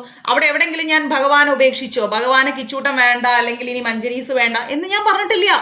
ഓരോ പ്രശ്നങ്ങളെയും തരണം ചെയ്ത് ആ തൃപ്പാധാര വിന്ദങ്ങളിൽ തലചായ്ച്ച് കിടന്ന് ഭഗവാനെ അങ്ങ് മാത്രമാണ് ആശ്രയം എന്ന് പറഞ്ഞു നമ്മൾ മുന്നോട്ട് പോയി അല്ലെ. അതുകൊണ്ട് എന്ത് ചെയ്യണം? ഭഗവാൻ എന്ന് പറയുന്ന ആ നിരപേക്ഷ സത്യത്തെ മുറുകെ പിടിക്കുക. ആ മുറുകെ പിടിക്കുന്നതോടുകൂടി നമ്മുടെ ജീവിതത്തിലെ സകല പ്രശ്നങ്ങൾക്കും മാറ്റം സംഭവിച്ചിരിക്കും. അതിനാൽ അവരുടെ ധ്യാന വസ്തു നിർവ്യക്തമായിരിക്കുന്ന എന്തോ ഒന്നാണ്. ഇല്ലാത്തതോ അരൂപമോ ആയ ഒന്നിനെ ധ്യാനിക്കുന്നവർക്ക് ഒരിക്കലും അജ്ഞാനമാകുന്ന മഹാസാഗരത്തെ മറുകട കടക്കാൻ പറ്റില്ലെന്ന് ദേവന്മാർ പറയുന്നു. നമ്മൾ അറിയാത്ത ഒരു കാര്യത്തെക്കുറിച്ച് നമ്മൾ ധ്യാനിക്കരുത്, മനസ്സിലായില്ലേ? ഒരിക്കലും അറിയാത്ത ഒരു കാര്യത്തെക്കുറിച്ച് നമ്മൾ ചിന്തിക്കാനേ പോകരുത്. പരമാത്മാവായിരിക്കുന്ന ആ സത്യത്തെ എനിക്കറിയാം, എൻ്റെ കൃഷ്ണനെ എനിക്കറിയാം, എൻ്റെ കൃഷ്ണൻ നിരപേക്ഷ സത്യമാണ്, അന്നും ഇന്നും എന്നുമുള്ള എൻ്റെ കൃഷ്ണനെ, ആ പരമാത്മാവിനെ ഞാൻ ധ്യാനിക്കുന്നു എന്ന ഉറച്ച മനസ്സോടുകൂടി നമ്മൾ ഭഗവാനെ ധ്യാനിക്കുക. തങ്ങൾ മോക്ഷം പ്രാപിച്ചു എന്ന് വെറുതെ സങ്കല്പിക്കാൻ പോലും നമ്മൾ പാടില്ല. എൻ്റെ എല്ലാം ശരിയായി, ഒരിക്കലുമില്ല. നമുക്ക് മോക്ഷം ലഭിച്ചു എന്നേ ചിന്തിക്കരുത്. കാരണം എന്താ? ചിന്ത, വാക്ക്, പ്രവൃത്തി, കർമ്മം, ബുദ്ധി, മനസ്സ്, അഹങ്കാരം, ഇങ്ങനെ പല പ്രയാസങ്ങളിലൂടെ നമ്മൾ കടന്നു പോകുന്നുണ്ട്. എന്നാൽ പോലും നമ്മൾ മോക്ഷം പ്രാപിച്ചു എന്ന് ചിന്തിക്കരുത്. നമ്മൾ എവിടെ എത്തിയിട്ടില്ല എന്ന് ചിന്തിക്കുക. ഞാൻ എവിടെയും എത്തിയിട്ടില്ല, ഞാൻ ഇനിയും ഭക്തി പ്രാക്ടീസ് ചെയ്തുകൊണ്ടിരിക്കുകയാണ്. ചില ആൾക്കാർ അടിച്ചിട്ട് പറയും ഞാൻ കൃഷ്ണഭക്തയാണ്, ഞാൻ കൃഷ്ണഭക്തനാണ്. ഒരിക്കലും നമ്മൾ ഭക്തിയിൽ എത്തിയിട്ടില്ല. ഭക്തിന്റെ ബാലപാഠത്തിലേക്ക് പോലും നമ്മൾ കടന്നിട്ടില്ല എന്ന് മനസ്സിലാക്കുക. ഞാൻ ജപിക്കുകയും വായിക്കുകയും ചെയ്യണം, എന്നെ ഒന്നും പറയാൻ പാടില്ല. അല്ലെ ഞാൻ ഭഗവാന് പൂജ ചെയ്യുന്നുണ്ട്, എന്നെ ഒന്നും പറയാൻ പാടില്ല. ഞാൻ ക്ലാസ് എടുക്കുന്ന ആചാര്യനാണ്, എന്നെ ഒന്നും പറയാൻ പാടില്ല. ഇങ്ങനെ ഒരിക്കലും ചിന്തിക്കരുത്. ഐ എം നത്തിങ്, ഞാൻ ഒന്നുമല്ല, ഞാനൊരു തൃണത്തേക്കാൾ താഴെയാണ്, ഒരു പുല്ലിനേക്കാൾ താഴെയാണ് ഞാൻ. എനിക്ക് ഒന്നിനുള്ള കഴിവില്ല, എൻ്റെ ഭഗവാനാണ് സർവവും. ഭഗവാന്റെ ഭക്തയാവാൻ ഞാൻ ശ്രമിച്ചുകൊണ്ടിരിക്കുന്നു. ഇതാണ് യഥാർത്ഥ ഭക്തിയുടെ ആദ്യത്തെ പാഠം എന്ന് പറയുന്നത്. ഞാനെന്ന ഭാവത്തിൽ നിന്ന് മറികടന്ന് പരമാത്മാവാകുന്ന ആ സത്യത്തിന്റെ പാദങ്ങളിൽ അഭയം തേടാൻ വേണ്ടി നമ്മൾ ശ്രമിച്ചുകൊണ്ടിരിക്കുക. ഭഗവാനെ പങ്കജനയന, അവരുടെ ബുദ്ധി കളങ്കപ്പെട്ടിരിക്കുന്നു. അങ്ങനെ പറയുന്ന ആൾക്കാരുടെ ബുദ്ധി കളങ്കപ്പെട്ടിരിക്കും. കാരണം അവർ അങ്ങയുടെ പാതാര വിന്ദങ്ങളെ ധ്യാനിക്കുന്നില്ല. ഞാനെന്ന ഭാവത്തിൽ ജീവിക്കുന്ന ആൾക്കാര് ഒരിക്കലും ഭഗവാന്റെ പാതാര വിന്ദങ്ങളെ ധ്യാനിക്കുന്നില്ല. ഞാൻ എന്തും ചെയ്യും, ഞാൻ ആരെയും നശിപ്പിക്കും, ഞാൻ ഏത് രീതിയിലും മുന്നേറും, ഞാൻ ഇല്ലാതെയാക്കും, ഇങ്ങനെ ഞാൻ എന്ന് പറയുന്ന ഭാവത്തിലൂടെ കടന്നു പോകുന്ന വ്യക്തികൾ ആരായാലും ശരി, അവരൊരിക്കലും ഭഗവാന്റെ പാദങ്ങളെ ധ്യാനിക്കുന്നില്ല. ഈ അവഗണനാപരമായിരിക്കുന്ന പ്രവൃത്തി മൂലം നിർവ്യക്തികവാദികൾ ഭൗതികമായ ബദ്ധജീവിതത്തിലേക്ക് വീണ്ടും വീണ്ടും വീണു പോകും. അവരെപ്പോഴും മറ്റുള്ളവരെ നശിപ്പിക്കണം അല്ലെങ്കിൽ വേദനിപ്പിക്കണം, അവരെ ഇല്ലായ്മ ചെയ്യണം എന്ന് ചിന്തിക്കുന്ന വ്യക്തികള് ഈ ഭൗതിക ലോകത്തിലേക്ക് വീണ്ടും വീണ്ടും വീണു പോകുന്നു. താൽക്കാലികമായിരിക്കുന്ന നിർവ്യക്ത സാക്ഷാത്കാരത്തിലേക്ക് ഉയർന്നാൽ പോലും അനേകം വ്രതാനുഷ്ഠാനങ്ങളുടെയും കഠിന തപസ്സിന്റെയും ഫലമായി നിർവ്യക്തികവാദികൾ ബ്രഹ്മദീപ്തിയിൽ അഥവാ നിർവ്യക്തമായിരിക്കുന്ന ബ്രഹ്മാസ്തിത്വത്തിൽ വിലയം പ്രാപിച്ചേക്കാം. ഒരിക്കലും മോക്ഷം കിട്ടി ഗോലോകത്തിലേക്കൊന്നും എത്തില്ല. അവരെവിടെ പോയി താമസിക്കും? ബ്രഹ്മജ്യോതിയിലോ അവിടെ എവിടെയെങ്കിലും പോയി കുടുങ്ങി കിടക്കും. ദാറ്റ് മീൻസ് വീണ്ടും ഈ ലോകത്തിലേക്ക് പുനർജന്മം എടുത്ത് വരണമെന്ന് സാരം. അവരുടെ മനസ്സ് ഭൗതിക മാലിന്യങ്ങളിൽ നിന്ന് മുക്തമല്ല. മറ്റുള്ളവരെ ദ്രോഹിക്കണം, വേദനിപ്പിക്കണം, അല്ലെങ്കിൽ ഞാൻ വലിയ സംഭവമാണ്, എനിക്ക് ഭക്തിയുണ്ട്, ഞാൻ വലിയ ഭക്തയാണ് എന്ന് പറഞ്ഞ് നടക്കുന്ന ആൾക്കാരുടെ മനസ്സ് മാലിന്യത്തിൽ നിന്ന് ഒരിക്കലും പുറത്തു വന്നിട്ടില്ല.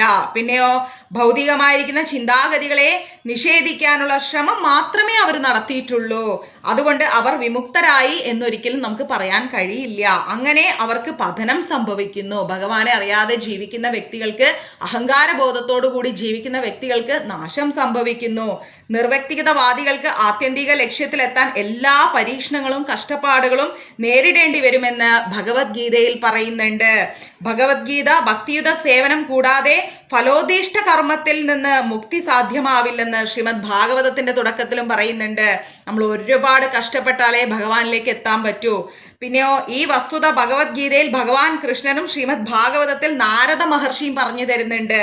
ഇവിടെയുള്ളപ്പോൾ ദേവന്മാർ അതൊന്നുകൂടി ഉറപ്പിച്ചു പറയാണ്. നമ്മള് ഞാനെന്ന ഭാവത്തിൽ ജീവിക്കാൻ പാടില്ല, അഹങ്കാരബോധത്തിൽ ജീവിക്കാൻ പാടില്ല, മറ്റുള്ളവർക്ക് വേദന ഉണ്ടാക്കുന്ന രീതിയിൽ ജീവിക്കാൻ പാടില്ല, ഇന്ദ്രിയങ്ങളെ ദ്രോഹിക്കാൻ പാടില്ല, ഈ ഭൂമിയിലിരിക്കുന്ന ഈ പ്രകൃതിയുടെ ത്രിഗുണങ്ങളിൽ നമ്മൾ ലയിച്ചു പോവരുത്. ഭഗവാൻ എന്ന് പറയുന്ന സത്യത്തെ മനസ്സിലാക്കിക്കൊണ്ട് ഭഗവാന്റെ പാദത്തിൽ എപ്പോഴും നമ്മുടെ മനസ്സും ചിന്തയും വാക്കും അർപ്പിച്ചുകൊണ്ട് ജീവിതത്തിൽ ഏത് പ്രതിസന്ധികളെ നേരിടാൻ വേണ്ടിയിട്ടും സാക്ഷാൽ ഗുരുവായൂരപ്പന്റെ തൃപാദങ്ങളിൽ അഭയം പ്രാപിച്ചുകൊണ്ട് മുന്നോട്ട് പോകണമെന്നാണ് നമ്മളെ പഠിപ്പിച്ചുകൊണ്ടിരിക്കുന്നത്. ഭക്തിമാർഗം സ്വീകരിക്കാത്തവർ, അതായത് ഭക്തിയിലൂടെ ജീവിക്കാത്തവര് ജ്ഞാനത്തിന്റെ ആത്യന്തികമായിരിക്കുന്ന ലക്ഷ്യത്തിലേക്ക് എത്തുന്നില്ല. എല്ലാവരും പറയും 19 വയസ്സ് കഴിഞ്ഞാൽ പോരെ ഈ സന്യാസവും ഭക്തിയും ഭഗവത്ഗീതയും ഭാഗവും. അല്ല, നമ്മള് ഭക്തിയുടെ മാർഗത്തിലൂടെ ജീവിക്കാത്തവർക്ക് അവർക്കൊരിക്കലും ജീവിതത്തിന്റെ പരമമായിരിക്കുന്ന ആത്യന്തിക ലക്ഷ്യത്തിലേക്ക് എത്താൻ കഴിയില്ല. അവർക്ക് അങ്ങയുടെ അനുഗ്രഹം ഉണ്ടാവുകയില്ല എന്നാണ് ദേവന്മാർ പറയുന്നത്. സാക്ഷാൽ ഗുരുവായൂരപ്പന്റെ അനുഗ്രഹം ഉണ്ടാവില്ല. തങ്ങൾ മുക്തരാണെന്ന് നിർവ്യക്തിഗതവാദികൾ വെറുതെ കരുതാണ്. ആൾക്കാർ പറയും ഞാൻ ഭഗവാന്റെ അടുത്തും പോകാറില്ല, അമ്പലത്തിലും പോകാറില്ല, നിങ്ങളെ പോലെ 24 മണിക്കൂർ ജപിച്ചുകൊണ്ട് നടക്കില്ല, എൻ്റെ ലൈഫിൽ പ്രശ്നങ്ങളൊന്നുമില്ല. ഇങ്ങനെ പറയുന്ന ആൾക്കാര് വെറുതെ കരുതാണ് അവരുടെ ജീവിതത്തിൽ പ്രശ്നങ്ങളില്ല എന്ന്. വാസ്തവത്തിൽ അവർക്ക് ഭഗവാനെ കുറിച്ച് ഒരു വിചാരവും ഇല്ല. ഭഗവാന് വേണ്ടി വിചാരം കൊള്ളാൻ അവർക്ക് താല്പര്യവും ഇല്ല. ഭഗവാൻ കൃഷ്ണൻ ഈ ഭൗതിക ലോകത്തിൽ അവതരിക്കുമ്പോൾ അദ്ദേഹം ഒരു ഭൗതിക ദേഹമാണ് സ്വീകരിക്കുന്നത് എന്ന് അവർ കരുതുന്നു. ഭഗവാൻ കൃഷ്ണൻ ഈ ലോകത്തിലേക്ക് വരുന്ന സമയത്ത് ഒരു കുട്ടിയായി വന്ന് വസ്ത്രം ധരിച്ച് കുട്ടിക്കളി കളിച്ച് ഈ വെണ്ണയൊക്കെ കട്ട് തിന്ന് ഗോപികമാരുടെ കൂടെ ആടിപ്പാടി ഗോപാലന്മാരുടെ കൂടെ ഇങ്ങനെ പശുവിനെ മേയിച്ച് നടക്കുമ്പോൾ ആൾക്കാർ ചിന്തിക്കുന്ന 2 കൈയും 2 കാലും വെച്ച് സാധാരണ ഒരു ഉണ്ണിയായി പിറന്നിട്ട് അവരിങ്ങനെ ഒരു സാധാ ഒരു ശരീരമാണ് ഭഗവാന്റേത്, നമ്മളെ പോലെയുള്ള ഭൗതിക ദേഹമാണ് ഭഗവാന്റേതെന്നാണ് അവർ കരുതുന്നത്. അതിനാൽ അവർ അദ്ദേഹത്തിന്റെ അതീന്ദ്രിയ ദേഹത്തെക്കുറിച്ച് മനസ്സിലാക്കുന്നില്ല. ഈ വന്നിരിക്കുന്നത് അഖില കോടി ബ്രഹ്മാണ്ഡ നായകനാണ്, പരമദിവ്യോത്തമ പുരുഷനാണ് എന്നുള്ള കാര്യം ഭഗവാനെ അറിയാത്തവർക്ക് മനസ്സിലാവുന്നില്ല. ഇതും ഭഗവത്ഗീതയിൽ സ്ഥിരീകരിക്കുന്നുണ്ട്. എന്താണ്? അവജാനാന്തിമാം മൂഢാ ഭൗതിക എന്ന് പറയുന്നുണ്ട്. അതായത് ഭൗതിക കാമത്തെ കീഴടക്കിക്കൊണ്ട് മുക്തിയുടെ ഘട്ടത്തിലേക്ക് ഉയർന്നിട്ടും നിർവ്യക്തവാദികൾക്ക് പതനം സംഭവിക്കുന്നു. അല്ലെ, അവർ ഭഗവാനെ കുറിച്ച് അറിയുന്നില്ല. ജ്ഞാനത്തിന് വേണ്ടിയുള്ള ജ്ഞാനാർജനം നടത്തുന്നത് കൊണ്ട് ആമഗ്നരാവുകയും ഭക്തിയുത സേവനത്തിൽ വരാതിരിക്കുകയും ചെയ്തു കഴിഞ്ഞാൽ ഉദ്ദേശിക്കുന്ന ഫലം ഒരിക്കലും ലഭിക്കില്ല. ഭൗതികമായിരിക്കുന്ന ലോകത്ത് മാത്രമാണ് അവരുടെ മനസ്സ് കിടക്കുന്നത്. ഒരിക്കലും ഭഗവാന്റെ ആ ഒരു സേവനത്തിലേക്ക് ഇറങ്ങാനോ ഭഗവാനുമായി ബന്ധപ്പെട്ട് പ്രവർത്തിക്കാനോ അവർ താല്പര്യപ്പെടുന്നില്ല. അവരെപ്പോഴും ഞാനെന്ന ഭാവത്തിൽ ഒരു വലിയ വീടും കെട്ടി കുറച്ച് കാശും ഉണ്ടാക്കി എല്ലാവരും ഗൾഫിലും പോയി കുറെ പൈസ ഉണ്ടാക്കി കുറെ മാലയും വലിയ ആഭരണങ്ങളും ജോലിയായിട്ട് അവരങ്ങനെ നിൽക്കും. പക്ഷെ അവരൊരിക്കലും ഭഗവാന്റെ തൃപ്പാധാര വിന്ദങ്ങൾ അറിയുന്നില്ല. പ്രയത്നം മാത്രമായിരിക്കും അവരുടെ നേട്ടം. കുറേ ജോലി ചെയ്യണം എന്നുള്ളതാണ് അവരുടെ ലക്ഷ്യം. അത്ര മാത്രമേ അവർക്ക് അറിയൂ. ജോലി ചെയ്യുക, സമ്പാദിക്കുക. ബ്രഹ്മൈക്യം സാക്ഷാത്കരിക്കുന്നില്ല. അതായത് ഭഗവാൻ എന്താണ്, ആ പരമസത്യം എന്താണ് എന്നുള്ളതിലേക്ക് അവരെത്തുന്നില്ല എന്ന് ഭഗവത്ഗീതയിൽ നമുക്ക് മനസ്സിലാക്കാം. ഭൗതികമായിരിക്കുന്ന ആസക്തിയോടോ അനാസക്തിയോടോ കൂടിയ സന്തോഷം അനുഭവിക്കാനും സമഭാവനയോടെയുള്ള ഒരു ജീവിതത്തിലേക്ക് എത്തിച്ചേരാൻ അവർക്ക് സാധിക്കും. അല്ലെ, ഭൗതികമായി കോടിക്കണക്കിന് സമ്പാദിച്ചു കഴിഞ്ഞാൽ ഈ ലോകത്ത് ഇങ്ങനെ വലിയ നിലയിൽ അവർക്ക് ജീവിക്കാൻ പറ്റും. പക്ഷെ പരമമായിരിക്കുന്ന ആ സത്യത്തെ അറിയാൻ അവർക്ക് കഴിയില്ല. എന്നാൽ ഈ ഘട്ടം കഴിയുമ്പോൾ ഭക്തിയുത സേവനം സ്വീകരിക്കാതെ പറ്റില്ല. ഒരു ഘട്ടം കഴിഞ്ഞാൽ ഏത് മനുഷ്യനും നാരായണ നാമം ജപിക്കേണ്ടി വരും. എത്ര കോടികൾ സമ്പാദിച്ചു കഴിഞ്ഞാലും എത്ര വലിയ പേരും പ്രശസ്തി എടുത്തു കഴിഞ്ഞാലും ഏത് വലിയ തലപ്പത്തിരുന്നാലും ശരി, അവൻ നാരായണ നാമം ജപിക്കാതെ ഭഗവാനെ അറിയാതെ ഈ ഭൂമിയിൽ നിന്ന് ഒരിക്കലും പോകാൻ കഴിയില്ല. ഭക്തിയുത സേവനം കൈക്കൊണ്ടാൽ മാത്രമേ പരമാത്മാവിനോടൊപ്പം ആധ്യാത്മിക ലോകത്തിൽ സ്ഥിരവാസത്തിന് അവസരം ലഭിക്കൂ. എത്ര കോടികൾ ഉണ്ടാക്കി കഴിഞ്ഞാൽ അവസാനം മരണക്കിടക്കെ കിടക്കുമ്പോൾ ഭഗവാനെ കൃഷ്ണ ഗുരുവായൂരപ്പ എന്ന് വിളിക്കേണ്ടി വരുന്ന അവസ്ഥ എല്ലാ ജീവാത്മാക്കളിലുണ്ട്. അങ്ങനെ ഭഗവാനുമായി അടുത്താൽ മാത്രമാണ് ഭഗവാന്റെ ലോകത്ത്, ആധ്യാത്മിക ലോകത്ത് സ്ഥിരവാസത്തിന് അവസരം ലഭിക്കുകയുള്ളൂ. അതാണ് ഭക്തിയുത സേവനത്തിന്റെ ഫലം എന്ന് പറയുന്നത്. അതാണ് ഭക്തിയുത സേവനം. പരമാത്മാവിന്റെ ഭക്തന്മാർക്ക് നിർവ്യക്തിഗതവാദികളെ പോലെയുള്ള പതനം ഒരിക്കലും ഉണ്ടാവില്ല. ഭഗവാന്റെ ഭക്തരാണെങ്കിലോ അവർക്ക് ഒരിക്കലും നാശം ഉണ്ടാവില്ല. ഒരിക്കലും ഭഗവാനെ അറിയാത്തവർക്ക് സംഭവിക്കുന്ന ഒരു നാശവും ഭഗവാനെ അറിയാൻ ശ്രമിക്കുന്നവർക്ക് സംഭവിക്കില്ല. അഥവാ പതനം ഉണ്ടായാൽ തന്നെ അവർ വാത്സല്യപൂർവ്വം ഭഗവാനോട് ഒട്ടി നിൽക്കുന്ന പറയുന്നത്. എന്തെങ്കിലും തരത്തിലുള്ള ദുഃഖങ്ങൾ നമ്മുടെ ജീവിതത്തിൽ ഉണ്ടായാൽ ഭഗവാനെ സദാ ജപിച്ചും വായിച്ചും അറിഞ്ഞും ഭഗവാന് സേവ ചെയ്തിട്ടും മുന്നോട്ട് പോകുമ്പോൾ എന്തെങ്കിലും തരത്തിലുള്ള ദുഃഖങ്ങൾ നമ്മുടെ ജീവിതത്തിൽ വന്നാൽ തന്നെ നമ്മൾ എന്താ ചെയ്യുക? ഭഗവാന്റെ ആ വാത്സല്യത്തോടു കൂടി ഭഗവാന്റെ തൃപാദങ്ങളിലേക്ക് നമ്മൾ ചേരും. ഭഗവാനെ എനിക്ക് അങ്ങ് മാത്രമേ ഉള്ളൂ, ഗുരുവായൂരപ്പ ഞാൻ എന്തെങ്കിലും തരത്തിൽ തെറ്റോ എന്തെങ്കിലും പറയോ പ്രവർത്തിക്കുകയോ ചെയ്തിട്ടുണ്ടെങ്കിൽ അങ്ങ് അത് പുറത്തിട്ട് അങ്ങയുടെ ഇഷ്ടം എൻ്റെ ജീവിതത്തിൽ നടത്തിയിട്ട് എനിക്ക് നേർവഴി കാണിച്ചു തരണേ ഗുരുവായൂരപ്പ എന്ന് നമ്മൾ ഭഗവാനോട് വാത്സല്യപൂർവ്വം ചോദിക്കുന്ന പറയുന്നത് ഭഗവാൻ അറിയുന്നവര്. അല്ലാണ്ട് ഒരിക്കലും ഭഗവാനെ ഞാൻ ഇത്രയും പ്രാർത്ഥിച്ചിട്ട് ഇത്രയും പാൽപ്പായസം വെച്ചിട്ട് ഇത്രയും വെണ്ണ നൽകിയിട്ട് ഇത്ര വട്ടം ഞാൻ ഏകാദശി എടുത്ത് ഇത്ര വട്ടം ഞാൻ ഗുരുവായൂർ വന്ന് എനിക്ക് ഈ ഗതി വരുത്തിയല്ലോ കൃഷ്ണ, ഇനി ഞാൻ ഒന്നിനും ഇല്ല എന്ന് ഒരിക്കലും ഭഗവാനെ അറിയുന്നവർ പറയില്ല. അവരെന്താ പറയാ, ഭഗവാനെ കൃഷ്ണ പരമാത്മാവെ അങ്ങയുടെ തീരുമാനം എന്തോ അത് എൻ്റെ ജീവിതത്തിൽ നടപ്പിലാക്കൂ എന്ന് വാത്സല്യത്തോടു കൂടി ഭഗവാന്റെ പാദങ്ങളിലേക്ക് വരും.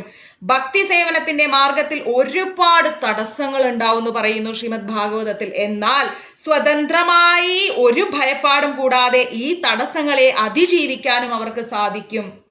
എന്ത് പ്രശ്നം ഉണ്ടായിക്കോട്ടെ, നമ്മുടെ നല്ല പേര് കളങ്കപ്പെട്ടേക്കാം, നമ്മുടെ ജീവിതം നഷ്ടപ്പെട്ടേക്കാം, നമ്മളോട് അത്ര കാലം സ്നേഹം കാണിച്ചു നിന്നവർ നമ്മളെ ഇട്ടേച്ചും പോയേക്കാം, ഒരു സുപ്രഭാതത്തിൽ നടുത്തെരുവിൽ നിൽക്കേണ്ടി വന്നേക്കാം, ഇട്ട ഡ്രസ്സും ഇട്ട ചെരുപ്പുമായിട്ട് നടുത്തെരുവിൽ നിൽക്കേണ്ടി വന്നേക്കാം, കയ്യിലൊന്നുമില്ലാത്ത അവസ്ഥ ഉണ്ടായേക്കാം. എന്തും സംഭവിച്ചോട്ടെ, സ്വതന്ത്രമായി ഒരു ഭയപ്പാടും കൂടാതെ ഈ തടസ്സങ്ങളെ എല്ലാം അതിജീവിക്കാൻ ആർക്ക് സാധിക്കും? ഭഗവാനെ ഹൃദയത്തിൽ സ്ഥാപിച്ചവർക്ക് സാധിക്കും അല്ലെ. എന്ത് വന്നാലും ശരി, എന്തും നമ്മളെക്കുറിച്ച് ആര് പറഞ്ഞു, ഈ ലോകം മുഴുവൻ നമ്മളെക്കുറിച്ച് പറഞ്ഞാലും ശരി, സ്വതന്ത്രമായി നമുക്ക് ഈ പ്രശ്നങ്ങളെ അതിജീവിക്കാൻ സാധിക്കും. സാക്ഷാൽ ഗുരുവായൂരപ്പനെ നമ്മൾ ഹൃദയത്തിൽ സ്ഥാപിച്ചിട്ടുണ്ടെങ്കിൽ, ഭഗവാനെ പൂർണ്ണമായും ശരണം പ്രാപിച്ചതുകൊണ്ട് തങ്ങളെ ഭഗവാൻ തന്നെ സംരക്ഷിച്ചു കൊള്ളുമെന്ന് അവർക്ക് ഉറപ്പുണ്ട്. സത്യമായിട്ട് നമുക്ക് ഉറപ്പുണ്ട് ഭഗവാൻ നമ്മളെ സംരക്ഷിക്കും. അത് എന്ത് പ്രശ്നം വന്നാലും ശരി, ഇനി എത്ര പേര് നമ്മളെ എതിർക്കാൻ വന്നാലും ശരി, എൻ്റെ ഗുരുവായൂരപ്പൻ എന്നെ സംരക്ഷിക്കുമെന്ന് എനിക്ക് ഉറപ്പുള്ളിടത്തോളം കാലം നമ്മൾ ഒരിക്കലും തോറ്റുപോവില്ല എന്നാ പറയുന്നത്. കാരണം ഭഗവത്ഗീതയിൽ കൃഷ്ണൻ പറയുന്നു, എൻ്റെ ഭക്തന് ഒരിക്കലും പരാജയമില്ല എന്നാണ് ഭഗവാൻ പറയുന്നത്. ഒരിക്കലും എൻ്റെ ഭക്തന് പരാജയമില്ല എന്ന് പറയുന്നിടത്താണ് യഥാർത്ഥ ഭക്തിയുത സേവനം തുടങ്ങുന്നത്. നമ്മൾ ജീവിതത്തിൽ ഒരിക്കലും പരിഭ്രമിച്ചു പോവരുത്, ഒറ്റയ്ക്കായി പോയി എന്ന് തോന്നലുണ്ടാവരുത്. ഭഗവാൻ കൃഷ്ണൻ എല്ലാം അറിയുന്നു, ഭഗവാൻ കൃഷ്ണൻ നമ്മുടെ കൂടെയുണ്ട്. അദ്ദേഹത്തിന്റെ തൃപ്പാധാര വിന്ദങ്ങൾ ഞാൻ എൻ്റെ ഹൃദയത്തിൽ സ്ഥാപിച്ചിട്ടുണ്ട്.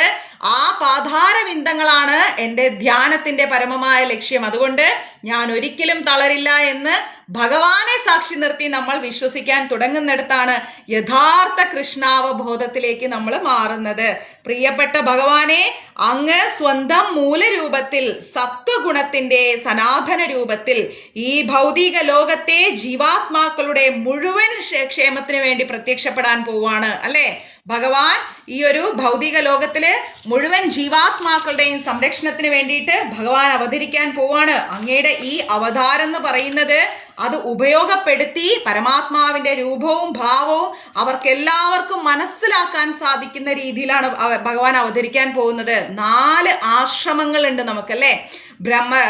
ബ്രഹ്മചാരി, ഗൃഹസ്ഥൻ, വാനപ്രസ്ഥൻ, സന്യാസം, അങ്ങനെ 4 ആശ്രമങ്ങളെ കുറിച്ച് നമ്മൾ മുമ്പ് പഠിച്ചിട്ടുണ്ട്. അങ്ങയുടെ അവതാരം ഈ 4 ആശ്രമങ്ങളിലൂടെ നമുക്ക് പ്രയോജനപ്പെടുത്താൻ സാധിക്കും. എങ്ങനെയാണ്? ഒറ്റയടിക്ക് സന്യാസം സ്വീകരിക്കുക, അല്ലെങ്കിൽ കാഷായ വസ്ത്രം ഇടുക, കുറെ എന്താ പറയാ ഈ മറ്റേ രുദ്രാക്ഷം വാരി ഇടുക, അതൊന്നും അല്ല. നമ്മൾ 4 അവസ്ഥകളിലൂടെയും കടന്നു പോകണം എന്നാ പറയണത്. നമ്മൾ ഗൃഹസ്ഥനായി ജീവിക്കുമ്പം ഗൃഹത്തിൽ നമ്മളുടെ ധർമ്മം എന്താണോ അത് ചെയ്യുക. ബ്രഹ്മചാരിയായി കുഞ്ഞുനാൾ ബ്രഹ്മചാരിയായിരിക്കുമ്പോൾ നമ്മളപ്പോൾ പഠിക്കുക, കാര്യങ്ങൾ ചെയ്യുക. ആ സമയത്ത് കുഞ്ഞുനാളാകുമ്പോൾ നമ്മുടെ ദൗത്യം എന്താണ്? പഠിക്കുക.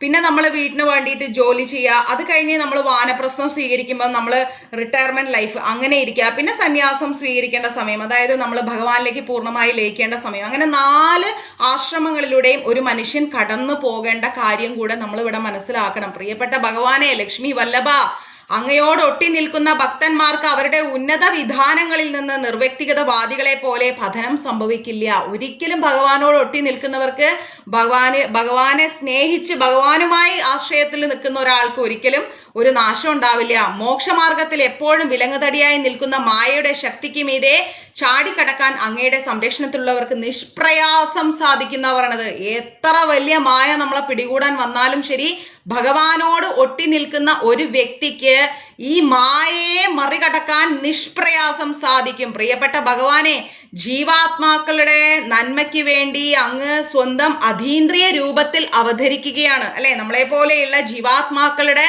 സംരക്ഷണത്തിനായിട്ട് സാക്ഷാൽ നാരായണൻ അവതരിക്കാൻ പോവാണ്. അങ്ങയെ മുഖാമുഖം കണ്ട് ആരാധനാപൂർവം വേദപ്രക്തമായിരിക്കുന്ന രീതിയിൽ ബലികൾ അർപ്പിച്ച് തപോ അനുഷ്ഠാനങ്ങൾ നടത്താനും യോഗധ്യാനത്തിൽ മുഴുകാനും അതുപോലെ മതഗ്രന്ഥങ്ങൾ അനുശാസിക്കുന്ന രീതിയിൽ ഭക്തി സേവനം നടത്താൻ, ഗ്രന്ഥത്തിൽ എന്താണോ പറഞ്ഞിരിക്കുന്നത് അതുപോലെ ഭഗവാൻ മതഗ്രന്ഥങ്ങൾ, നമ്മുടെ ഗീത, ഭാഗവതം, നാരായണീയം, ദേവി മഹാത്മ്യം, ഇതിലൊക്കെ എന്താണോ പറഞ്ഞിരിക്കുന്നത് അതുപോലെ ഭഗവാൻ അതിൽ അനുശാസിക്കുന്നത് പോലെ ഭഗവാന്റെ സേവനം നടത്താനും അങ്ങയുടെ അവതാരം ഭക്തന്മാർക്ക് അവസരം നൽകിക്കൊണ്ടിരിക്കുകയാണ്. ഭഗവാന്റെ അവതാരം നമ്മളെ പോലെയുള്ള ആളുകൾക്ക് അങ്ങേ അറിയാനുള്ള അവസരം നൽകിക്കൊണ്ടിരിക്കുകയാണ്. ഭഗവാനെ ആ അതീന്ദ്രിയവും സനാതനവുമായ രൂപത്തിൽ, സച്ചിദാനന്ദ രൂപത്തിലാണ് അങ്ങ് പ്രത്യക്ഷപ്പെടാൻ പോകുന്നത്. ആ ദിവ്യ രൂപം അങ്ങയെക്കുറിച്ചുള്ള ഊഹാധിഷ്ഠിതമായിരിക്കുന്ന അജ്ഞാനം, അതായത് ഭഗവാന്റെ ആ ഒരു ദിവ്യ രൂപം, കൃഷ്ണസ്വരൂപം, നമുക്ക് ഭഗവാനെ കുറിച്ച് അറിയാത്ത ആ ഒരു ഊഹാപോഹ ചിന്തകൾ, അജ്ഞാനം, അറിവില്ലായ്മ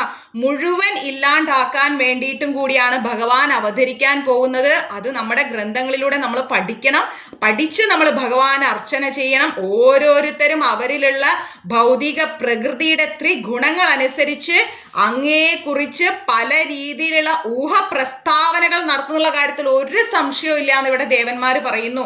അങ്ങയെക്കുറിച്ച് അറിയാത്തവർ ഒരുപാട് ഊഹാപോഹങ്ങൾ പറയും. പക്ഷേ മതഗ്രന്ഥങ്ങളുടെ അടിസ്ഥാനത്തിൽ അങ്ങയെ ആരാധിക്കുന്നവർക്ക് ഉറപ്പായിട്ടും ഭഗവാനെ മായയെ മറികടന്നുകൊണ്ട് അങ്ങയെ അറിയാനും അങ്ങയുടെ പാതാരവിന്ദങ്ങളിലേക്ക് എത്താനും സാധിക്കും. സാങ്കല്പികമായിരിക്കുന്ന ഭഗവത് പ്രതിമാ നിർമ്മാണത്തിനുള്ള ഒരേ ഒരു മറുപടി എന്ന് പറയുന്നത് ഭഗവാന്റെ അവതാരമാണ്.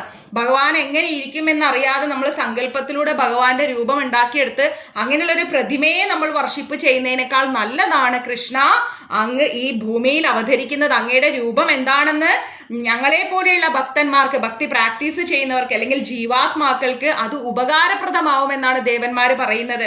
ഓരോരുത്തരും അവരുടെ ഗുണത്തിനനുസരിച്ച്, സത്വഗുണമുണ്ട്, രജോ ഗുണമുണ്ട്, തമോ ഗുണമുണ്ട് ഓരോരുത്തർക്കും, അതനുസരിച്ച് ഭഗവാന്റെ രൂപം ഭാവന ചെയ്യുന്നു.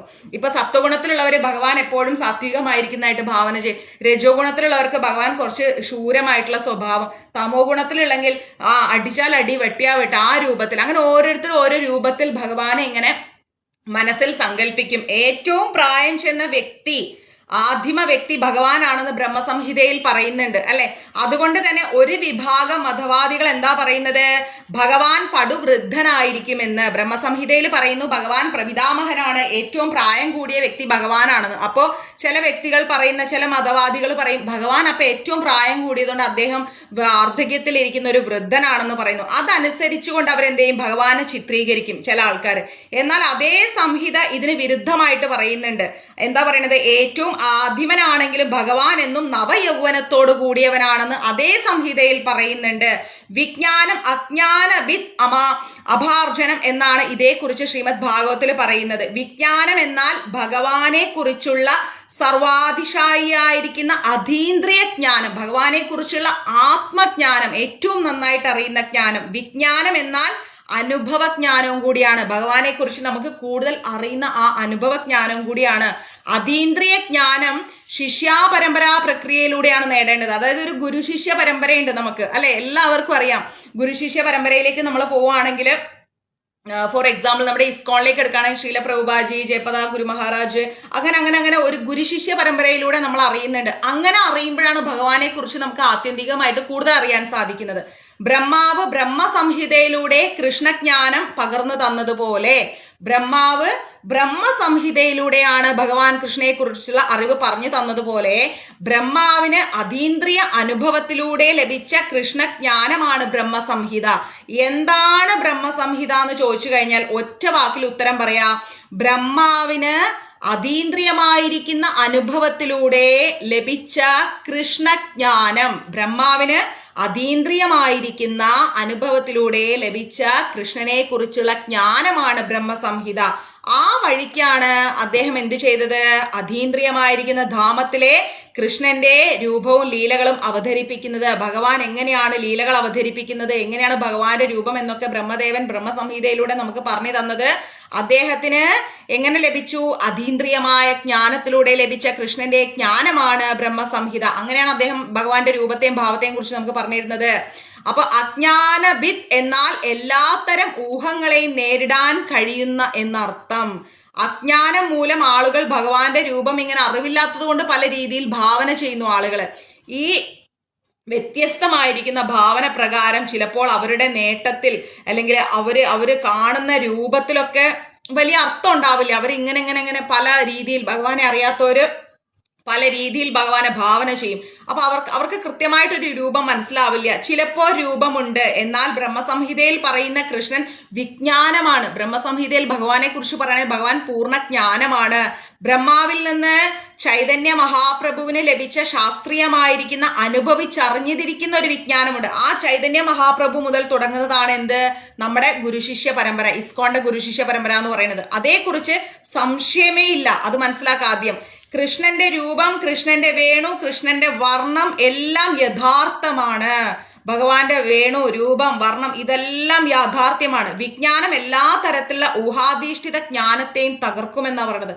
ജ്ഞാനത്തിന്റെ മുകളിലാണ് വിജ്ഞാനം. ഒരു അറിവില്ലായ്മയും നമുക്ക് ഉണ്ടാവില്ല. ഭഗവാനെ കുറിച്ച് പൂർണ്ണമായി നമുക്ക് മനസ്സിലാക്കാൻ സാധിക്കും. അതിനാൽ അങ്ങ് തനി രൂപത്തിൽ പ്രത്യക്ഷപ്പെടാതെ അജ്ഞാനബിത്ത് എന്ന് പറയുന്നു. ഭാവജ്ഞാനമായിരിക്കുന്ന ജ്ഞാനം, അജ്ഞാനബിത്ത്. അതായത് എന്തെന്നോ വിജ്ഞാനം എന്തെന്നോ സാക്ഷാത്കരിക്കാനാവില്ല. ഭഗവാൻ വന്നാൽ മാത്രമേ നമുക്ക് ഭഗവാനെ കുറിച്ച് അറിയാൻ പറ്റൂ. കൃത്യമായിട്ട് അറിയണമെങ്കിൽ ഭഗവാൻ അവതരിക്കണം. അജ്ഞാനബിത്ത് ആഭമാർജനം. അങ്ങയുടെ അവതാരത്തോടെ ഊഹാധിഷ്ഠിതമായിരിക്കുന്ന ജ്ഞാനമായിരിക്കുന്ന അജ്ഞാനം നശിക്കും. ദേവന്മാര് പറയുന്നു, ഭഗവാനെ അങ്ങ് നേരിട്ട് വന്ന് അവതരിച്ചാലേ ഞങ്ങൾക്ക് അങ്ങയെക്കുറിച്ച് കൂടുതൽ അറിയാൻ പറ്റൂ. അപ്പൊ അങ്ങ് അവതരിച്ചു കഴിഞ്ഞാൽ അജ്ഞാനമെല്ലാം നശിക്കും, എല്ലാ അറിവില്ലായ്മയും നശിക്കും. ഒപ്പം ബ്രഹ്മദേവന്റേതുപോലുള്ള യഥാർത്ഥ അനുഭവജ്ഞാനം, ബ്രഹ്മദേവൻ എങ്ങനെ കൃഷ്ണനെ കുറിച്ചുള്ള ഒരു ജ്ഞാനം ഉണ്ടായോ അതേപോലെയുള്ള ഒരു അനുഭവജ്ഞാനം അങ്ങ് വന്നു കഴിഞ്ഞാൽ ഞങ്ങൾക്ക് ലഭിക്കും. ഭൗതിക പ്രകൃതിയുടെ ത്രിഗുണങ്ങളാൽ സ്വാധീനിക്കപ്പെടുന്നവർ, ഈ ലോകത്തിന്റെ ത്രിഗുണങ്ങളാൽ സ്വാധീനിക്കപ്പെട്ടാണ് നമ്മൾ ജീവിക്കുന്നത്. അങ്ങനെയുള്ളവര് അതാത് ഗുണത്തിനനുസരിച്ച് അവരവരുടെ ദൈവത്തെ ഭാവന ചെയ്യും. നമ്മൾക്കൊക്കെ ഓരോ ഗുണങ്ങളുണ്ട്. ആ ഗുണങ്ങൾക്കനുസരിച്ചാണ് നമ്മൾ നമ്മുടെ ഈശ്വരനെ ഭാവന ചെയ്യുന്നത്. ഇങ്ങനെ ദൈവത്തെ പല വിധത്തിൽ അവർ അവതരിപ്പിച്ചുകൊണ്ടേയിരിക്കും. എന്നാൽ അങ്ങ് പ്രത്യക്ഷപ്പെടുന്നതോടുകൂടി ദൈവത്തിന്റെ യഥാർത്ഥ രൂപം സുസ്ഥാപിതമായി നിലകൊള്ളും കൃഷ്ണ. അതുകൊണ്ട് അവിടുന്ന് അവതരിക്കൂന്ന് ദേവന്മാര് പറയാണ്.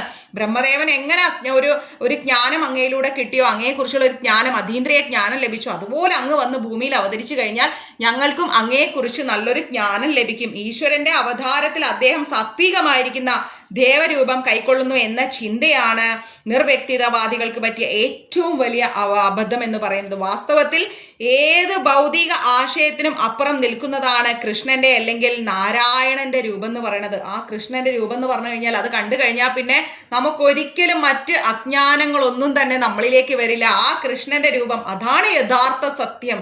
ഭഗവാന്റെ ആ അതീന്ദ്രിയമായിരിക്കുന്ന രൂപത്തെ, ആ പരമാത്മാവിന്റെ രൂപത്തെ, ആ ഒരു അഖില കോടി ബ്രഹ്മാണ്ഡ നായകൻ പരമദിവ്യോത്തമ പുരുഷന്റെ ആ തൃപ്പാധാര വിന്ദങ്ങൾ ഹൃദയത്തിൽ നമ്മൾ സ്ഥാപിക്കുക.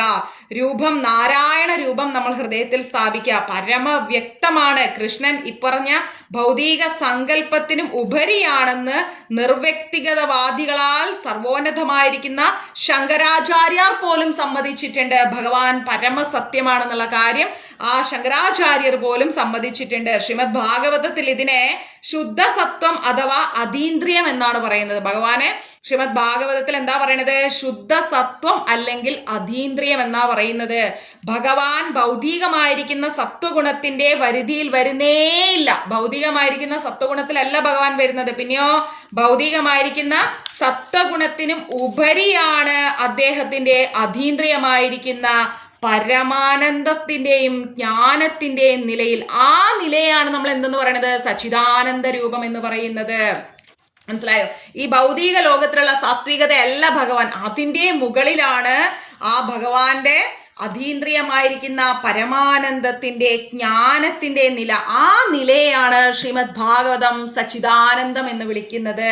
പ്രിയപ്പെട്ട ഭഗവാനെ വിഭിന്നമായിരിക്കുന്ന അവതാരങ്ങളിൽ പ്രത്യക്ഷപ്പെടുമ്പോൾ ഭഗവാൻ സന്ദർഭത്തിനനുസരിച്ച് പല തരത്തിൽ അവതരിക്കുമ്പോൾ പല പല നാമങ്ങളും സ്വീകരിക്കുന്നു ഭഗവാൻ. നരസിംഹ ഭഗവാനായി വരുമ്പോൾ നരസിംഹം എന്ന് പറയുന്നു, നാരായണനായി വരുമ്പോൾ നാരായണൻ എന്ന് പറയുന്നു. അങ്ങനെ അങ്ങനെ ഭഗവാൻ പല അവതാരങ്ങൾക്കൊപ്പം പല നാമങ്ങളും കൈക്കൊള്ളുന്നു. സർവാകർഷനായതുകൊണ്ട് എല്ലാവരും ഭഗവാനിലേക്ക് എല്ലാവരും ആകർഷിക്കപ്പെടുന്നത് കൊണ്ട് അങ്ങയുടെ പേര് ഭഗവാൻ കൃഷ്ണൻ എന്നാകുന്നു. എല്ലാവരും ആകർഷിക്കുന്നത് കൊണ്ട് ആ നാമം കൃഷ്ണൻ എന്നായി മാറുന്നു. അങ്ങയുടെ അതീന്ദ്രിയ സൗന്ദര്യം കാരണമാണ് അങ്ങ് ശ്യാമസുന്ദരനായിരിക്കുന്നത്. അങ്ങയുടെ നാമം കൃഷ്ണ എന്ന നാമം എല്ലാവരാലും ആകർഷിക്കപ്പെടുന്ന നാമമായതുകൊണ്ട് കൃഷ്ണൻ എന്നും, ആ അതീന്ദ്രിയ സൗന്ദര്യം അത്രയും മനോഹരമായതുകൊണ്ട് ശ്യാമസുന്ദരനും എന്നും അറിയപ്പെടുന്നു. ശ്യാമം എന്നാൽ കറുത്തത്. എന്നിട്ടും ആളുകൾ പറയുന്നു അങ്ങ് അസംഖ്യം എണ്ണിയാൽ ഒടുങ്ങാത്ത കാമദേവന്മാരെക്കാൾ സുന്ദരനാണ് അങ്ങ്. ശ്യാമം എന്നാൽ കറുത്തത്, എന്നാലും അങ്ങ് ഒരുപാട് കാമദേവന്മാരെക്കാൾ സുന്ദരനാണ്. കാർമേഘ വർണ്ണനായി പ്രത്യക്ഷപ്പെടുമ്പോഴും അതീന്ദ്രിയ നിരപേക്ഷ പുരുഷനായതുകൊണ്ട് കാമദേവന്റെ സൗന്ദര്യത്തെക്കാൾ 1000 മടങ്ങ് ആകർഷിക്കപ്പെടുന്നു അങ്ങ്. ആ സൗന്ദര്യം ചിലപ്പോൾ അങ്ങ് ഗിരിധാരിയായിരിക്കും. കാരണം അങ്ങ് ഗോവർദ്ധനം ഉയർത്തിപ്പിടിച്ചവനാണല്ലോ. ഗോവർദ്ധനം ഉയർത്തിപ്പിടിച്ചതുകൊണ്ട് അങ്ങ് ഗിരിധാരിയായി മാറിയിരിക്കുന്നു. നന്ദമഹാരാജാവിന്റെയും വസുദേവരുടെയും ദേവകിയുടെയും മകനായി വന്നതിനാൽ അങ്ങ് നന്ദനനും വാസുദേവനും ദേവകീ നന്ദനനും എന്ന് പറയുന്ന പേരിൽ മാറിയിരിക്കുന്നു. നിർവ്യക്തിഗതവാദികൾ ഒരു ഭൗതിക നിരീക്ഷകന്റെ നിലയിൽ നിന്നുകൊണ്ടാണ് അങ്ങയെ കാണുന്നത്. അതുകൊണ്ട് അങ്ങേ അറിയാത്ത നിർവ്യക്തിഗതവാദികൾക്ക് ഈ പറഞ്ഞ നാമങ്ങളോ രൂപങ്ങളോ അവസ്ഥകളോ മനസ്സിലാവില്ല. അതുകൊണ്ട് അങ്ങയുടെ വിവിധ നാമരൂപങ്ങൾ ഒരു നിശ്ചിത കർമ്മഗുണങ്ങൾക്ക് അനുസൃതമാണെന്നും അവർ കരുതുന്നു. അങ്ങ് ഗിരി ഉയർത്തിയത് കൊണ്ട് ഗിരിധരനായി, വസുദേവപുത്രനായോണ്ട് വാസുദേവനായി, ദേവകിക്ക് ജനിച്ചുകൊണ്ട് ദേവകീ നന്ദനായി, ശ്യാമസുന്ദരൻ കറുത്തിരിക്കുന്നതുകൊണ്ട് ശ്യാമസുന്ദരനായി, ഇങ്ങനെയൊക്കെയാണ് ആൾക്കാർ ചിന്തിക്കുന്നത്. അങ്ങേ അറിയാത്തവർ അങ്ങനെയാണ് ചിന്തിക്കുന്നത്. പക്ഷെ അങ്ങ് ചെയ്തിരിക്കുന്ന ഈ കർമ്മങ്ങൾ, അവസ്ഥകൾ, ഈ ഓരോ അവസ്ഥകൾക്കനുസരിച്ച് അങ്ങ് മാറിയത് കൊണ്ട് നാമം മാറിയിരിക്കുന്നു എന്നൊന്നും അവർക്ക് മനസ്സിലാവുന്നില്ല. പ്രിയപ്പെട്ട ഭഗവാനെ, അങ്ങയുടെ കേവല പ്രകൃതി, രൂപം, കർമ്മം തുടങ്ങിയവ ഊഹിച്ച് മനസ്സിലാക്കുക എന്ന് പറഞ്ഞാൽ അത് എളുപ്പമല്ല ഭഗവാനെ.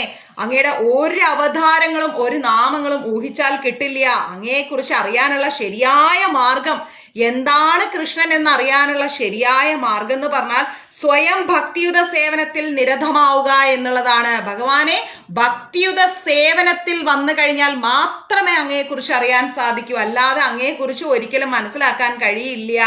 പിന്നെന്താ പറയണത്? അപ്പോൾ അങ്ങയുടെ കേവല പ്രകൃതിയും അതീന്ദ്രിയ രൂപനാമ ഗുണങ്ങളും അനുഭവിച്ചറിയാൻ പറ്റും. ഭക്തിയുത സേവനത്തിൽ വന്നാൽ മാത്രമേ അങ്ങേ അറിയാൻ പറ്റത്തുള്ളൂ. വാസ്തവത്തിൽ അങ്ങയുടെ പാതാരവിന്ദങ്ങളെ സേവിക്കാനുള്ള കുറച്ച് അഭിരുചിയെങ്കിലും അങ്ങയുടെ അതീന്ദ്രിയ നാമരൂപ ഗുണവിശേഷങ്ങൾ അറിയാൻ സാധിക്കും. കുറച്ച് അഭിരുചി അങ്ങയെക്കുറിച്ച് നമ്മൾക്ക് അങ്ങയെ സേവിക്കാൻ സാധിക്കുന്നുണ്ടെങ്കിൽ, അങ്ങയെ അറിയാൻ നമുക്ക് കുറച്ച് ആഗ്രഹമുണ്ടെങ്കിൽ ഭക്തിയുത സേവനത്തിലൂടെ അങ്ങയെ അറിയാൻ സാധിക്കും. അല്ലാത്തവരൊക്കെ കോടാനുകോടി വർഷങ്ങൾ ഭക്തിയുത സേവനം ചെയ്യാത്ത ആൾക്കാര് കോടാനുകോടി വർഷങ്ങൾ ഇങ്ങനെ ഊഹാപോഹത്തിൽ മുഴുകിക്കൊണ്ടേയിരിക്കും.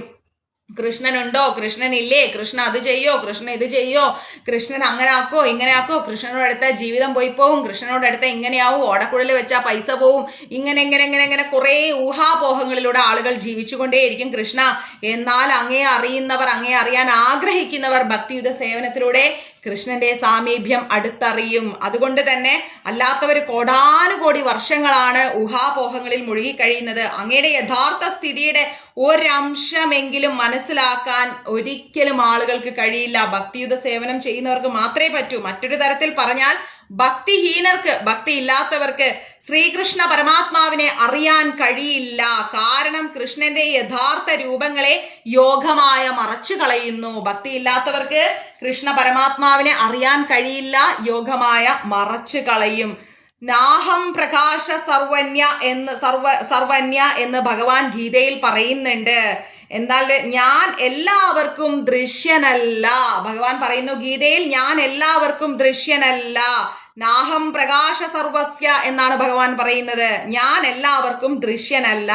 കൃഷ്ണൻ വന്നപ്പോൾ അദ്ദേഹം കുരുക്ഷേത്ര യുദ്ധഭൂമിയിൽ യഥാർത്ഥത്തിൽ കൃഷ്ണൻ ഉണ്ടായിരുന്നു, സന്നിഹിതനായിരുന്നു. എല്ലാവരും അദ്ദേഹത്തെ കാണുകയും ചെയ്തു. എന്നാൽ അദ്ദേഹം പരമാത്മാവാണെന്ന് ഏറെ പേർക്ക് മനസ്സിലാക്കാൻ കഴിഞ്ഞിട്ടില്ല. ഭഗവാൻ പരമാത്മാവാണെന്ന് കുരുക്ഷേത്ര യുദ്ധഭൂമിയിൽ വെച്ചിട്ട് കുറെ ആളുകൾക്ക് മനസ്സിലാക്കാൻ പറ്റിയിട്ടില്ല. എന്നിരുന്നാലും അദ്ദേഹത്തിന്റെ സാന്നിധ്യത്തിൽ ജീവൻ വെടിഞ്ഞവരെല്ലാവരും, കുരുക്ഷേത്ര യുദ്ധഭൂമിയിൽ വെച്ചിട്ട് അദ്ദേഹത്തിന്റെ സാന്നിധ്യത്തിൽ ജീവൻ പോയ എല്ലാവരും ഭൗതിക ബന്ധത്തിൽ നിന്ന് മുക്തരായി ആധ്യാത്മിക ലോകത്തിലേക്ക് പ്രാപിച്ചു. ഭഗവാന്റെ സാന്നിധ്യത്തിൽ ജീവൻ പോയവർക്ക് പോലും എന്ത് ലഭിച്ചിട്ടുണ്ട്? ആധ്യാത്മിക ലോകം ലഭിച്ചിട്ടുണ്ട്. അപ്പോൾ ഭക്തിയുത സേവനത്തിലൂടെ കൃഷ്ണനെ ആശ്രയിക്കുന്നവർക്ക് യഥാർത്ഥ ശ്രീകൃഷ്ണ പരമാത്മാവിനെ അറിയാൻ സാധിക്കും. ഭഗവാനെ അങ്ങയുടെ രൂപവും നാമവും അഭിന്നമാണെന്ന് ഭക്തഹീനർക്കോ അല്ലെങ്കിൽ നിർവ്യക്തവാദികൾക്കോ അറിയാൻ പറ്റില്ല. ഭഗവാൻ നിരപേക്ഷകനായാൽ അദ്ദേഹത്തിന്റെ നാമത്തിനും യഥാർത്ഥ രൂപത്തിനും യാതൊരു വ്യത്യാസവുമില്ല. ഭഗവാൻ ഏത് രൂപത്തിൽ വന്നാലും അദ്ദേഹത്തിന്റെ രൂപത്തിനും നാമത്തിനും വ്യത്യാസമില്ല. ഭൗതിക ലോകത്തിൽ നാമരൂപങ്ങൾ ഭിന്നങ്ങളാണ്. ഒരുപാട് നാമരൂപങ്ങളുണ്ട്. മാമ്പഴം എന്ന ഫലം മാമ്പഴം എന്ന വാക്കിൽ നിന്ന് ഭിന്നമാണ്. മാമ്പഴം മാമ്പഴം മാമ്പഴം എന്ന് ജപിച്ചാൽ ഒരാൾക്ക് മാമ്പഴം ഒരിക്കലും കഴിക്കാൻ കഴിയില്ല. ഭഗവാന്റെ നാമവും രൂപവും തമ്മിൽ ഭേദമല്ലെന്നറിയുന്നവൻ ഭക്തനാണ്. ഭഗവാനും ഭഗവാന്റെ നാമവും വ്യത്യാസമല്ല എന്ന് നമ്മൾ തിരിച്ചറിയുക. ഭഗവാൻ വേറെ, ഭഗവാന്റെ നാമം വേറെ എന്ന് നമ്മൾ ഒരിക്കലും ചിന്തിക്കരുത്. ഭഗവാനും നാമവും ഒന്നാണെന്ന് ചിന്തിക്കുക. ഹരേ കൃഷ്ണ കൃഷ്ണ കൃഷ്ണ ഹരേ ഹരേ, ഹരേ രാമ രാമ രാമ ഹരേ ഹരേ എന്ന് ജപിക്കുകയും താൻ എപ്പോഴും കൃഷ്ണനോടൊപ്പമാണെന്ന സത്യം സാക്ഷാത്കരിക്കുകയും ചെയ്യുന്നവൻ അറിയുന്നു കൃഷ്ണന്റെ നാമവും കൃഷ്ണനും വേറെയല്ല, കൃഷ്ണനും നാമവും ഒന്നാണ്. അതുകൊണ്ട് ഞാൻ ഹരേ കൃഷ്ണ മഹാമന്ത്രത്തിലൂടെ മുന്നേറുമെന്ന് ഉറച്ചു വിശ്വസിക്കുക. ഭഗവാനെ കുറിച്ചുള്ള നിരപേക്ഷ ജ്ഞാനത്തിന്റെ വഴിയില് അധികം ഒന്നും പുരോഗതി നേടാൻ കഴിഞ്ഞിട്ടില്ലാത്തവർക്ക് ഭഗവാൻ കൃഷ്ണൻ തൻ്റെ അതീന്ദ്രിയമായിരിക്കുന്ന ലീലകൾ കാണിച്ചു കൊടുക്കുമെന്ന കാര്യത്തിൽ ഒരു സംശയവുമില്ല. ഭഗവാന്റെ ലീലകളെ കുറിച്ച് ചിന്തിച്ച് പൂർണ്ണമായ നേട്ടം അവർക്ക് കൈവരിക്കാനാകും. ഭഗവാന്റെ അതീന്ദ്രിയമായിരിക്കുന്ന നാമരൂപങ്ങൾ തമ്മിൽ വ്യത്യാസമില്ല. അദ്ദേഹത്തിന്റെ അതീന്ദ്രിയമായിരിക്കുന്ന രൂപലീലകൾ തമ്മിൽ ഒരു വ്യത്യാസവും ഇല്ല. അല്പബുദ്ധികൾക്ക്, അതായത് എന്താ പറയാ, കൂടുതൽ ഉയർന്ന് ചിന്തിക്കാൻ പറ്റാത്ത ആളുകൾക്ക് വേണ്ടി മഹർഷി വേദവ്യാസൻ മഹാഭാരതം എഴുതി തന്നിട്ടുണ്ട്. മഹാഭാരതത്തിൽ കൃഷ്ണൻ തന്റെ വിവിധ പ്രവർത്തികളിലൂടെ ഭഗവാൻ നമ്മൾക്ക് പലതും പഠിപ്പിച്ചിട്ടുണ്ട്. മഹാഭാരതം ചരിത്രമാണ്. അതിലെ കൃഷ്ണന്റെ അതീന്ദ്രിയ കർമ്മങ്ങളെ കുറിച്ച് വായിക്കുകയോ കേൾക്കുകയോ ഹൃദിസ്ഥമാക്കുകയോ ചെയ്താൽ, മഹാഭാരതത്തിലൂടെ വായിക്കുകയോ കേൾക്കുകയോ അത് മനസ്സിലാക്കുകയോ ചെയ്താൽ അല്പബുദ്ധികൾക്ക് പോലും ക്രമേണ നിർമ്മല ഭക്തന്മാരുടെ ആ നിലവാരത്തിലേക്ക് ഉയരാൻ സാധിക്കുമെന്നാണ് ഭഗവാൻ നമ്മളെ പഠിപ്പിക്കുന്നത്. അപ്പൊ അതുകൊണ്ട് ഭഗവാന്റെ പാതാര വിന്ദങ്ങളെ കുറിച്ചുള്ള സ്മരണയിൽ സദാ മുഴുകിയിരിക്കുകയും തികഞ്ഞ കൃഷ്ണാവബോധത്തിൽ ഭഗവത് ഭക്തിയുടെ സേവനത്തിൽ നിരതമാവുകയും ചെയ്യുന്ന നിർമ്മല ഭക്തന്മാരെ ഒരിക്കലും ഭൗതിക ലോകത്ത് ജീവിക്കുന്നവരായി കാണാൻ പാടില്ല. ഭഗവാനെ കുറിച്ച് ചിന്തിക്കുകയോ ഭഗവാന്റെ പാതാര ബിന്ദങ്ങളെ കുറിച്ചുള്ള സ്മരണയിൽ സദാ മുഴുകിയിരിക്കുകയും ഭഗവാന്റെ സേവ ചെയ്യുകയും ഭഗവാന്റെ നാമം ജപിക്കുകയും ഭഗവാന് വേണ്ടി പൂജ ചെയ്യുകയും ചെയ്യുന്ന ആ വ്യക്തികളെ, കൃഷ്ണാവബോധത്തിൽ ഭക്തിയുത സേവനത്തിൽ നിരതമായിരിക്കുന്ന നിർമ്മല ഭക്തരെ ഒരിക്കലും ഈ ലോകത്ത് ജീവിക്കുന്ന സാധാരണ വ്യക്തികളായി നമ്മൾ കാണാൻ പാടില്ല. മനസാ വാചാ കർമ്മണ കൃഷ്ണാവബോധത്തിൽ കഴിയുന്നവരെ ഈ ശരീരത്തിലുള്ളപ്പോൾ തന്നെ ആ ഒരു വ്യക്തികൾ ഭഗവാന്റെ ആ ബോധത്തിൽ ഭഗവാന്റെ സേവനം അനുഷ്ഠിച്ച് ജീവിക്കുന്ന വ്യക്തികൾ ഈ ലോകത്തിൽ ജീവിക്കുമ്പോൾ തന്നെ അവരെ ഈ ശരീരത്തിൽ ഇരുന്നു കൊണ്ട് തന്നെ അവർ ജീവമുക്തരാണെന്ന് കണക്കാക്കുന്നതാണ് രൂപഗോസ്വാമി പറഞ്ഞിട്ടുണ്ട്. രൂപഗോസ്വാമി എന്താ പറഞ്ഞെച്ചാല്, ഈ ജന്മത്തിൽ അവർ ഈ ഒരു ശരീരം സ്വീകരിച്ച് ഭഗവത് സേവ ചെയ്തുകൊണ്ട് ജീവിക്കുകയാണെങ്കിൽ അവർ ഒരിക്കലും സാധാരണ വ്യക്തികളാണെന്ന് ചിന്തിക്കരുത്. ഭഗവാന്റെ സേവനത്തിലൂടെ ജീവിക്കുന്ന വ്യക്തികൾ ഈ ശരീരം സ്വീകരിച്ചിരിക്കുമ്പോൾ തന്നെ അവർ ജീവമുക്തരാണ് എന്ന് നമ്മുടെ രൂപഗോസ്വാമി പറഞ്ഞിട്ടുണ്ട്. ഭഗവത്ഗീതയും ഇത് സ്ഥിരീകരിക്കുന്നുണ്ട്. ഭക്തിയുത സേവനത്തിൽ മുഴുകിയിരിക്കുന്ന വ്യക്തികൾ ഭൗതിക അവസ്ഥയ്ക്കും അധീതരായി കഴിയുന്നവരാണ്. ഭക്തിയുത സേവനത്തിൽ ഭഗവാന് സേവനം ചെയ്തുകൊണ്ട് ഭക്തിയുത സേവനം ചെയ്ത് ജീവിക്കുന്നവരെന്താണ്? ഭക്തിയുത സേവനത്തിൽ മുഴുകി ജീവിക്കുന്ന വ്യക്തികൾ ആരായാലും അവർ ജീവിച്ചിരിക്കുമ്പോൾ തന്നെ ജീവമുക്തി നേടിയവരാണ്. ഭൗതിക അവസ്ഥയ്ക്ക് അതീതരായി കഴിയുന്നവരാണ് അവർ. ഭക്തന്മാർക്കും ഭക്തഹീനർക്കും ഒരുപോലെ ജീവിതത്തിന്റെ ആത്യന്തിക ലക്ഷ്യം സാക്ഷാത്കരിക്കാൻ ഒരവസരം നൽകാൻ വേണ്ടിയാണ് ഭഗവാൻ പ്രത്യക്ഷപ്പെടുന്നത്. ഭക്തിയുള്ളവർക്കും ശരി ഭക്തി ഇല്ലാത്തവർക്കും ശരി ജീവിതത്തിന്റെ ആത്യന്തിക ലക്ഷ്യം സാക്ഷാത്കരിക്കാൻ ഒരവസരം തരാനാണ് ഭഗവാൻ പ്രത്യക്ഷപ്പെടുന്നത്. ഭക്തന്മാർക്ക് അദ്ദേഹത്തെ നേരിൽ കാണാനും ആരാധിക്കാനും അവസരം കിട്ടുന്നു. ആ വിധാനത്തിൽ എത്താത്തവർക്ക്, ആ ഒരു ഭഗവാനെ കാണാനും അദ്ദേഹത്തെ സേവിക്കാനും അവസരം കിട്ടാത്ത ആളുകൾക്ക്, അല്ലെങ്കിൽ ആ ഒരു സ്ഥാനത്തേക്ക് ഉയരാത്ത വ്യക്തികൾക്ക് അദ്ദേഹത്തിന്റെ കർമ്മങ്ങളുമായി പരിചയപ്പെടാനും അങ്ങനെ ആ നിലയിലേക്ക് എത്താനും ഭഗവാൻ എന്ന് പറയുന്ന സത്യത്തെ അറിയാനുമുള്ള ഒരു അവസരം ഭഗവാൻ കൊടുക്കുന്നു. അല്ലയോ പ്രിയപ്പെട്ട ഭഗവാനെ, ദേവന്മാര് പറഞ്ഞുകൊണ്ടിരിക്കുകയാണ്, അങ്ങ് അജനാണ്, അതിനാൽ അങ്ങ് ജന്മമെടുക്കുന്നത് അങ്ങേക്ക് പ്രിയമായിരിക്കുന്ന ലീലകൾക്ക് വേണ്ടിയല്ലാതെ മറ്റെന്തെങ്കിലുമാണെന്ന് ഞങ്ങൾ കരുതുന്നില്ല ഭഗവാനെ. അങ്ങ് പല ലീലകളിലൂടെ ഭക്തർക്ക് സന്തോഷം നൽകുന്നു, ഭക്തരല്ലാത്ത വ്യക്തികൾക്ക് ചിന്തിക്കാൻ അവസരം കൊടുക്കുന്നു. ആ ചിന്തയിലൂടെ അങ്ങയുടെ പ്രിയപ്പെട്ട ഭക്തരായി അവരെ മാറ്റുന്നു. ഇതിനൊക്കെ വേണ്ടിയാണ് അങ്ങ് അവതാരം എടുക്കുന്നത്. ഭക്തന്മാരെ രക്ഷിക്കാനും ഭക്തിഹീനരെ പരാജയപ്പെടുത്തി ഭഗവാനോട് അടുപ്പിക്കാനും വേണ്ടിയാണ് ഭഗവാൻ അവതാരം എടുക്കുന്നത്. ഭഗവത്ഗീതയിൽ പറയുന്നുണ്ടെങ്കിലും വാസ്തവത്തിൽ അദ്ദേഹം അവതരിക്കുന്നത് ഭക്തജനങ്ങളുമായിരിക്കുന്ന ആത്യന്തികമായ കൂടിക്കാഴ്ചയ്ക്ക് വേണ്ടിയിട്ടാണ് ഭഗവാൻ കൃഷ്ണ അവതാരം എടുക്കുന്നത്. അല്ലാതെ അഭക്തരെ ജയിക്കാനല്ല, ഭക്തി ഇല്ലാത്തവരെ ജയിക്കാനല്ല ഭഗവാൻ വരുന്നത്, ഭക്തരുമായി കൂടിക്കാഴ്ച നടത്താനാണ്. ഭക്തിഹീനരെ ഭൗതിക പ്രകൃതി കൊണ്ട് നശിപ്പിക്കാവുന്നതേ ഉള്ളൂ. ഈ ലോകത്തിൽ എനിക്ക് പണം വേണം, സ്വർണം വേണം, സ്വത്ത് വേണം, ജീവിതം വേണം, അത് വേണം, ഇത് വേണമെന്ന് ചിന്തിക്കുന്ന വ്യക്തികൾ ഈ ഭൗതിക പ്രകൃതി തന്നെ നശിപ്പിച്ചു കളയും. എന്നാൽ ഭഗവാൻ മതി, ആ നിരപേക്ഷ സത്യം മതി, ആ അതീന്ദ്രിയ ജ്ഞാനം അറിയണം എന്നാഗ്രഹിക്കുന്ന ഭക്തർക്ക് ഭഗവാനുമായിട്ട് കൂടിച്ചേരാൻ സാധിക്കും. ഭൗതിക പ്രകൃതിയുടെ പ്രവർത്തനവും പ്രതിപ്രവർത്തനവും, അതായത് സൃഷ്ടി സ്ഥിതി സംഹാരങ്ങൾ സ്വയം നടത്തുന്നതാണ്. അത് ഭൗതിക പ്രകൃതി നടത്തിക്കോളും, സൃഷ്ടിയും സ്ഥിതി സംഹാരമൊക്കെ. അതിന് ഭഗവാന്റെ ആവശ്യമില്ല. ഭക്തർക്ക് ആനന്ദം നൽകാനാണ് ഭഗവാൻ വരുന്നത്. ഭക്ത സംരക്ഷണവും ദുഷ്ടസംഹാരവും ഭഗവാന്റെ ജോലികളല്ല, പിന്നെയോ അവയൊക്കെ അദ്ദേഹത്തിന്റെ അതീന്ദ്രിയമാണ്, അതീന്ദ്രിയ ആനന്ദത്തിലാണ്. ഭഗവാന്റെ അവതാരത്തിന് മറ്റു കാരണങ്ങളൊന്നും തന്നെയില്ല. അല്ലയോ പ്രിയപ്പെട്ട ഭഗവാനെ, യദുവംശത്തിലെ സർവശ്രേഷ്ഠനായിട്ടാണ് അങ്ങ് അവതരിക്കുന്നത്. അങ്ങയുടെ തൃപ്പാദങ്ങൾക്ക് ഞങ്ങളുടെ ആദരണീയവും വിനയപുരസരവുമായിരിക്കുന്ന പ്രണാമങ്ങൾ നേരുന്നു ഭഗവാനെ. മത്സ്യമായും അശ്വമായും കൂർമ്മമായും നരസിംഹമായും ശ്രീരാമചന്ദ്രമൂർത്തിയായും പരശുരാമനായും മറ്റ് പലതരത്തിലും അങ്ങ് അവതരിച്ചിട്ടുണ്ട്. അങ്ങ് പ്രത്യക്ഷപ്പെട്ടത് ഭക്തരക്ഷ ചെയ്യുവാൻ വേണ്ടിയാണ്. പരമാത്മാവിന്റെ അതേ രൂപത്തിൽ അങ്ങ് ഇപ്പോൾ എടുക്കുന്ന അവതാരത്തിൽ പണ്ടത്തെ പോലെ മൂലകത്തിലും ഞങ്ങൾക്ക് രക്ഷ നൽകിക്കൊണ്ട് ഞങ്ങളുടെ സ്വൈര ജീവിതത്തിന് വിലങ്ങ് തടിയായിരിക്കുന്ന എല്ലാ തടസ്സങ്ങളെയും നീക്കിത്തരണമേ എന്ന് ഞങ്ങൾ ഭഗവാന്റെ തൃപാദങ്ങളിൽ സമർപ്പിച്ചുകൊണ്ട് പ്രാർത്ഥിക്കുന്നു. പ്രിയപ്പെട്ട ദേവകി മാതാവേ, അമ്മയുടെ ഗർഭത്തിൽ പ്രത്യക്ഷപ്പെടുന്നത് തൻ്റെ പൂർണ്ണ വികാസത്തോടു കൂടിയിരിക്കുന്ന പരമാത്മാവാണ്. ഞങ്ങളുടെ ക്ഷേമത്തിന് വേണ്ടിയാണ് ഭഗവാൻ പ്രത്യക്ഷപ്പെടുന്നത്. ആദിമ പരമ ദിവ്യോത്തമ പുരുഷനാണ് ആ ഭഗവാൻ. അതിനാൽ സഹോദരനായിരിക്കുന്ന ഭോജാധിപനെ കുറിച്ച് പേടി വേണ്ട. അവിടുത്തെ പുത്രനായിരിക്കുന്ന ശ്രീകൃഷ്ണ പരമാത്മാവ് ധാർമ്മികമായ യദുവംശത്തിന്റെ രക്ഷയ്ക്കായി അവതരിക്കാൻ പോകുന്നു.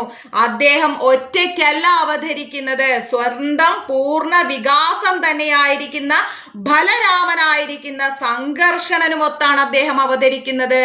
ദേവകിക്ക് സഹോദരനായിരിക്കുന്ന കംസനെ വളരെയധികം ഭയമായിരുന്നു. ഇതിനകം തന്നെ എത്രയോ കുഞ്ഞുങ്ങളെ കംസൻ കൊന്നു കളഞ്ഞു.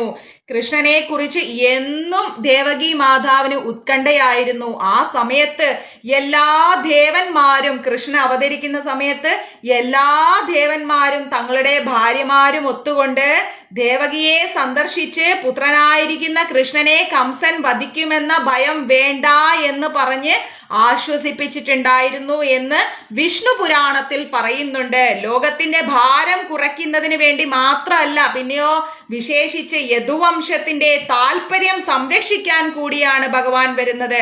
അവിടുത്തെ ഗർഭത്തിൽ കിടക്കുന്ന കൃഷ്ണൻ അവതരിക്കുന്നത് ഒപ്പം തീർച്ചയായും ദേവകിക്കും വസുദേവർക്കും രക്ഷ നൽകാനും സമസ്ത ജീവാത്മാക്കളെ ബന്ധനങ്ങളിൽ നിന്ന് മോചിപ്പിക്കാനും കൂടിയാണ് കൃഷ്ണൻ വരുന്നത്. അതുകൊണ്ട് ഭഗവാനെ, ഞങ്ങളുടെ എല്ലാ ദുരിതങ്ങളും ദേവകി മാതാവിന്റെ ഗർഭത്തിലിരിക്കുന്ന ആ ശ്രീകൃഷ്ണ പരമാത്മാവിന്റെ തൃപ്പാധാര വിന്ദങ്ങളിൽ ഞങ്ങൾ സമർപ്പിക്കുന്നു. ഞങ്ങളുടെ എല്ലാ പ്രയാസങ്ങളും അങ്ങ് ഞങ്ങളുടെ ജീവിതത്തിൽ വിലങ്ങുതടിയായിരിക്കുന്ന എല്ലാ തടസ്സങ്ങളും നീക്കിത്തരണമേ എന്ന് ആ ശ്രീകൃഷ്ണ പരമാത്മാവിന്റെ തൃപ്പാധാര വിന്ദങ്ങളിൽ സാഷ്ടാംഗം പ്രണമിച്ചുകൊണ്ട് നമുക്ക് പ്രാർത്ഥിക്കാം. ഇങ്ങനെ നമ്മുടെ ശ്രീമദ് ഭാഗവതത്തിലെ 2ാമത്തെ അധ്യായം കൂടെ കഴിഞ്ഞു. ഗർഭസ്ഥനായിരിക്കുന്ന ഭഗവാൻ കൃഷ്ണന് വേണ്ടിയുള്ള ദേവന്മാരുടെ അകമഴിഞ്ഞ പ്രാർത്ഥനയാണ് 2ാം അധ്യായത്തിൽ നമ്മൾ പഠിച്ചത്. ഹരേ കൃഷ്ണ കൃഷ്ണ കൃഷ്ണ ഹരേ ഹരേ, ഹരേ രാം രാം രാം ഹരേ ഹരേ. ജയ് ശ്രീകൃഷ്ണ ചൈതന്യ പ്രഭു നിത്യാനന്ദ ശ്രീ അദ്വൈത ഗദാധര ശ്രീവാസാദി ഗൗരഭക്ത വൃന്ദ. ഹരേ കൃഷ്ണ കൃഷ്ണ കൃഷ്ണ ഹരേ ഹരേ, ഹരേ രാം രാം രാം ഹരേ ഹരേ.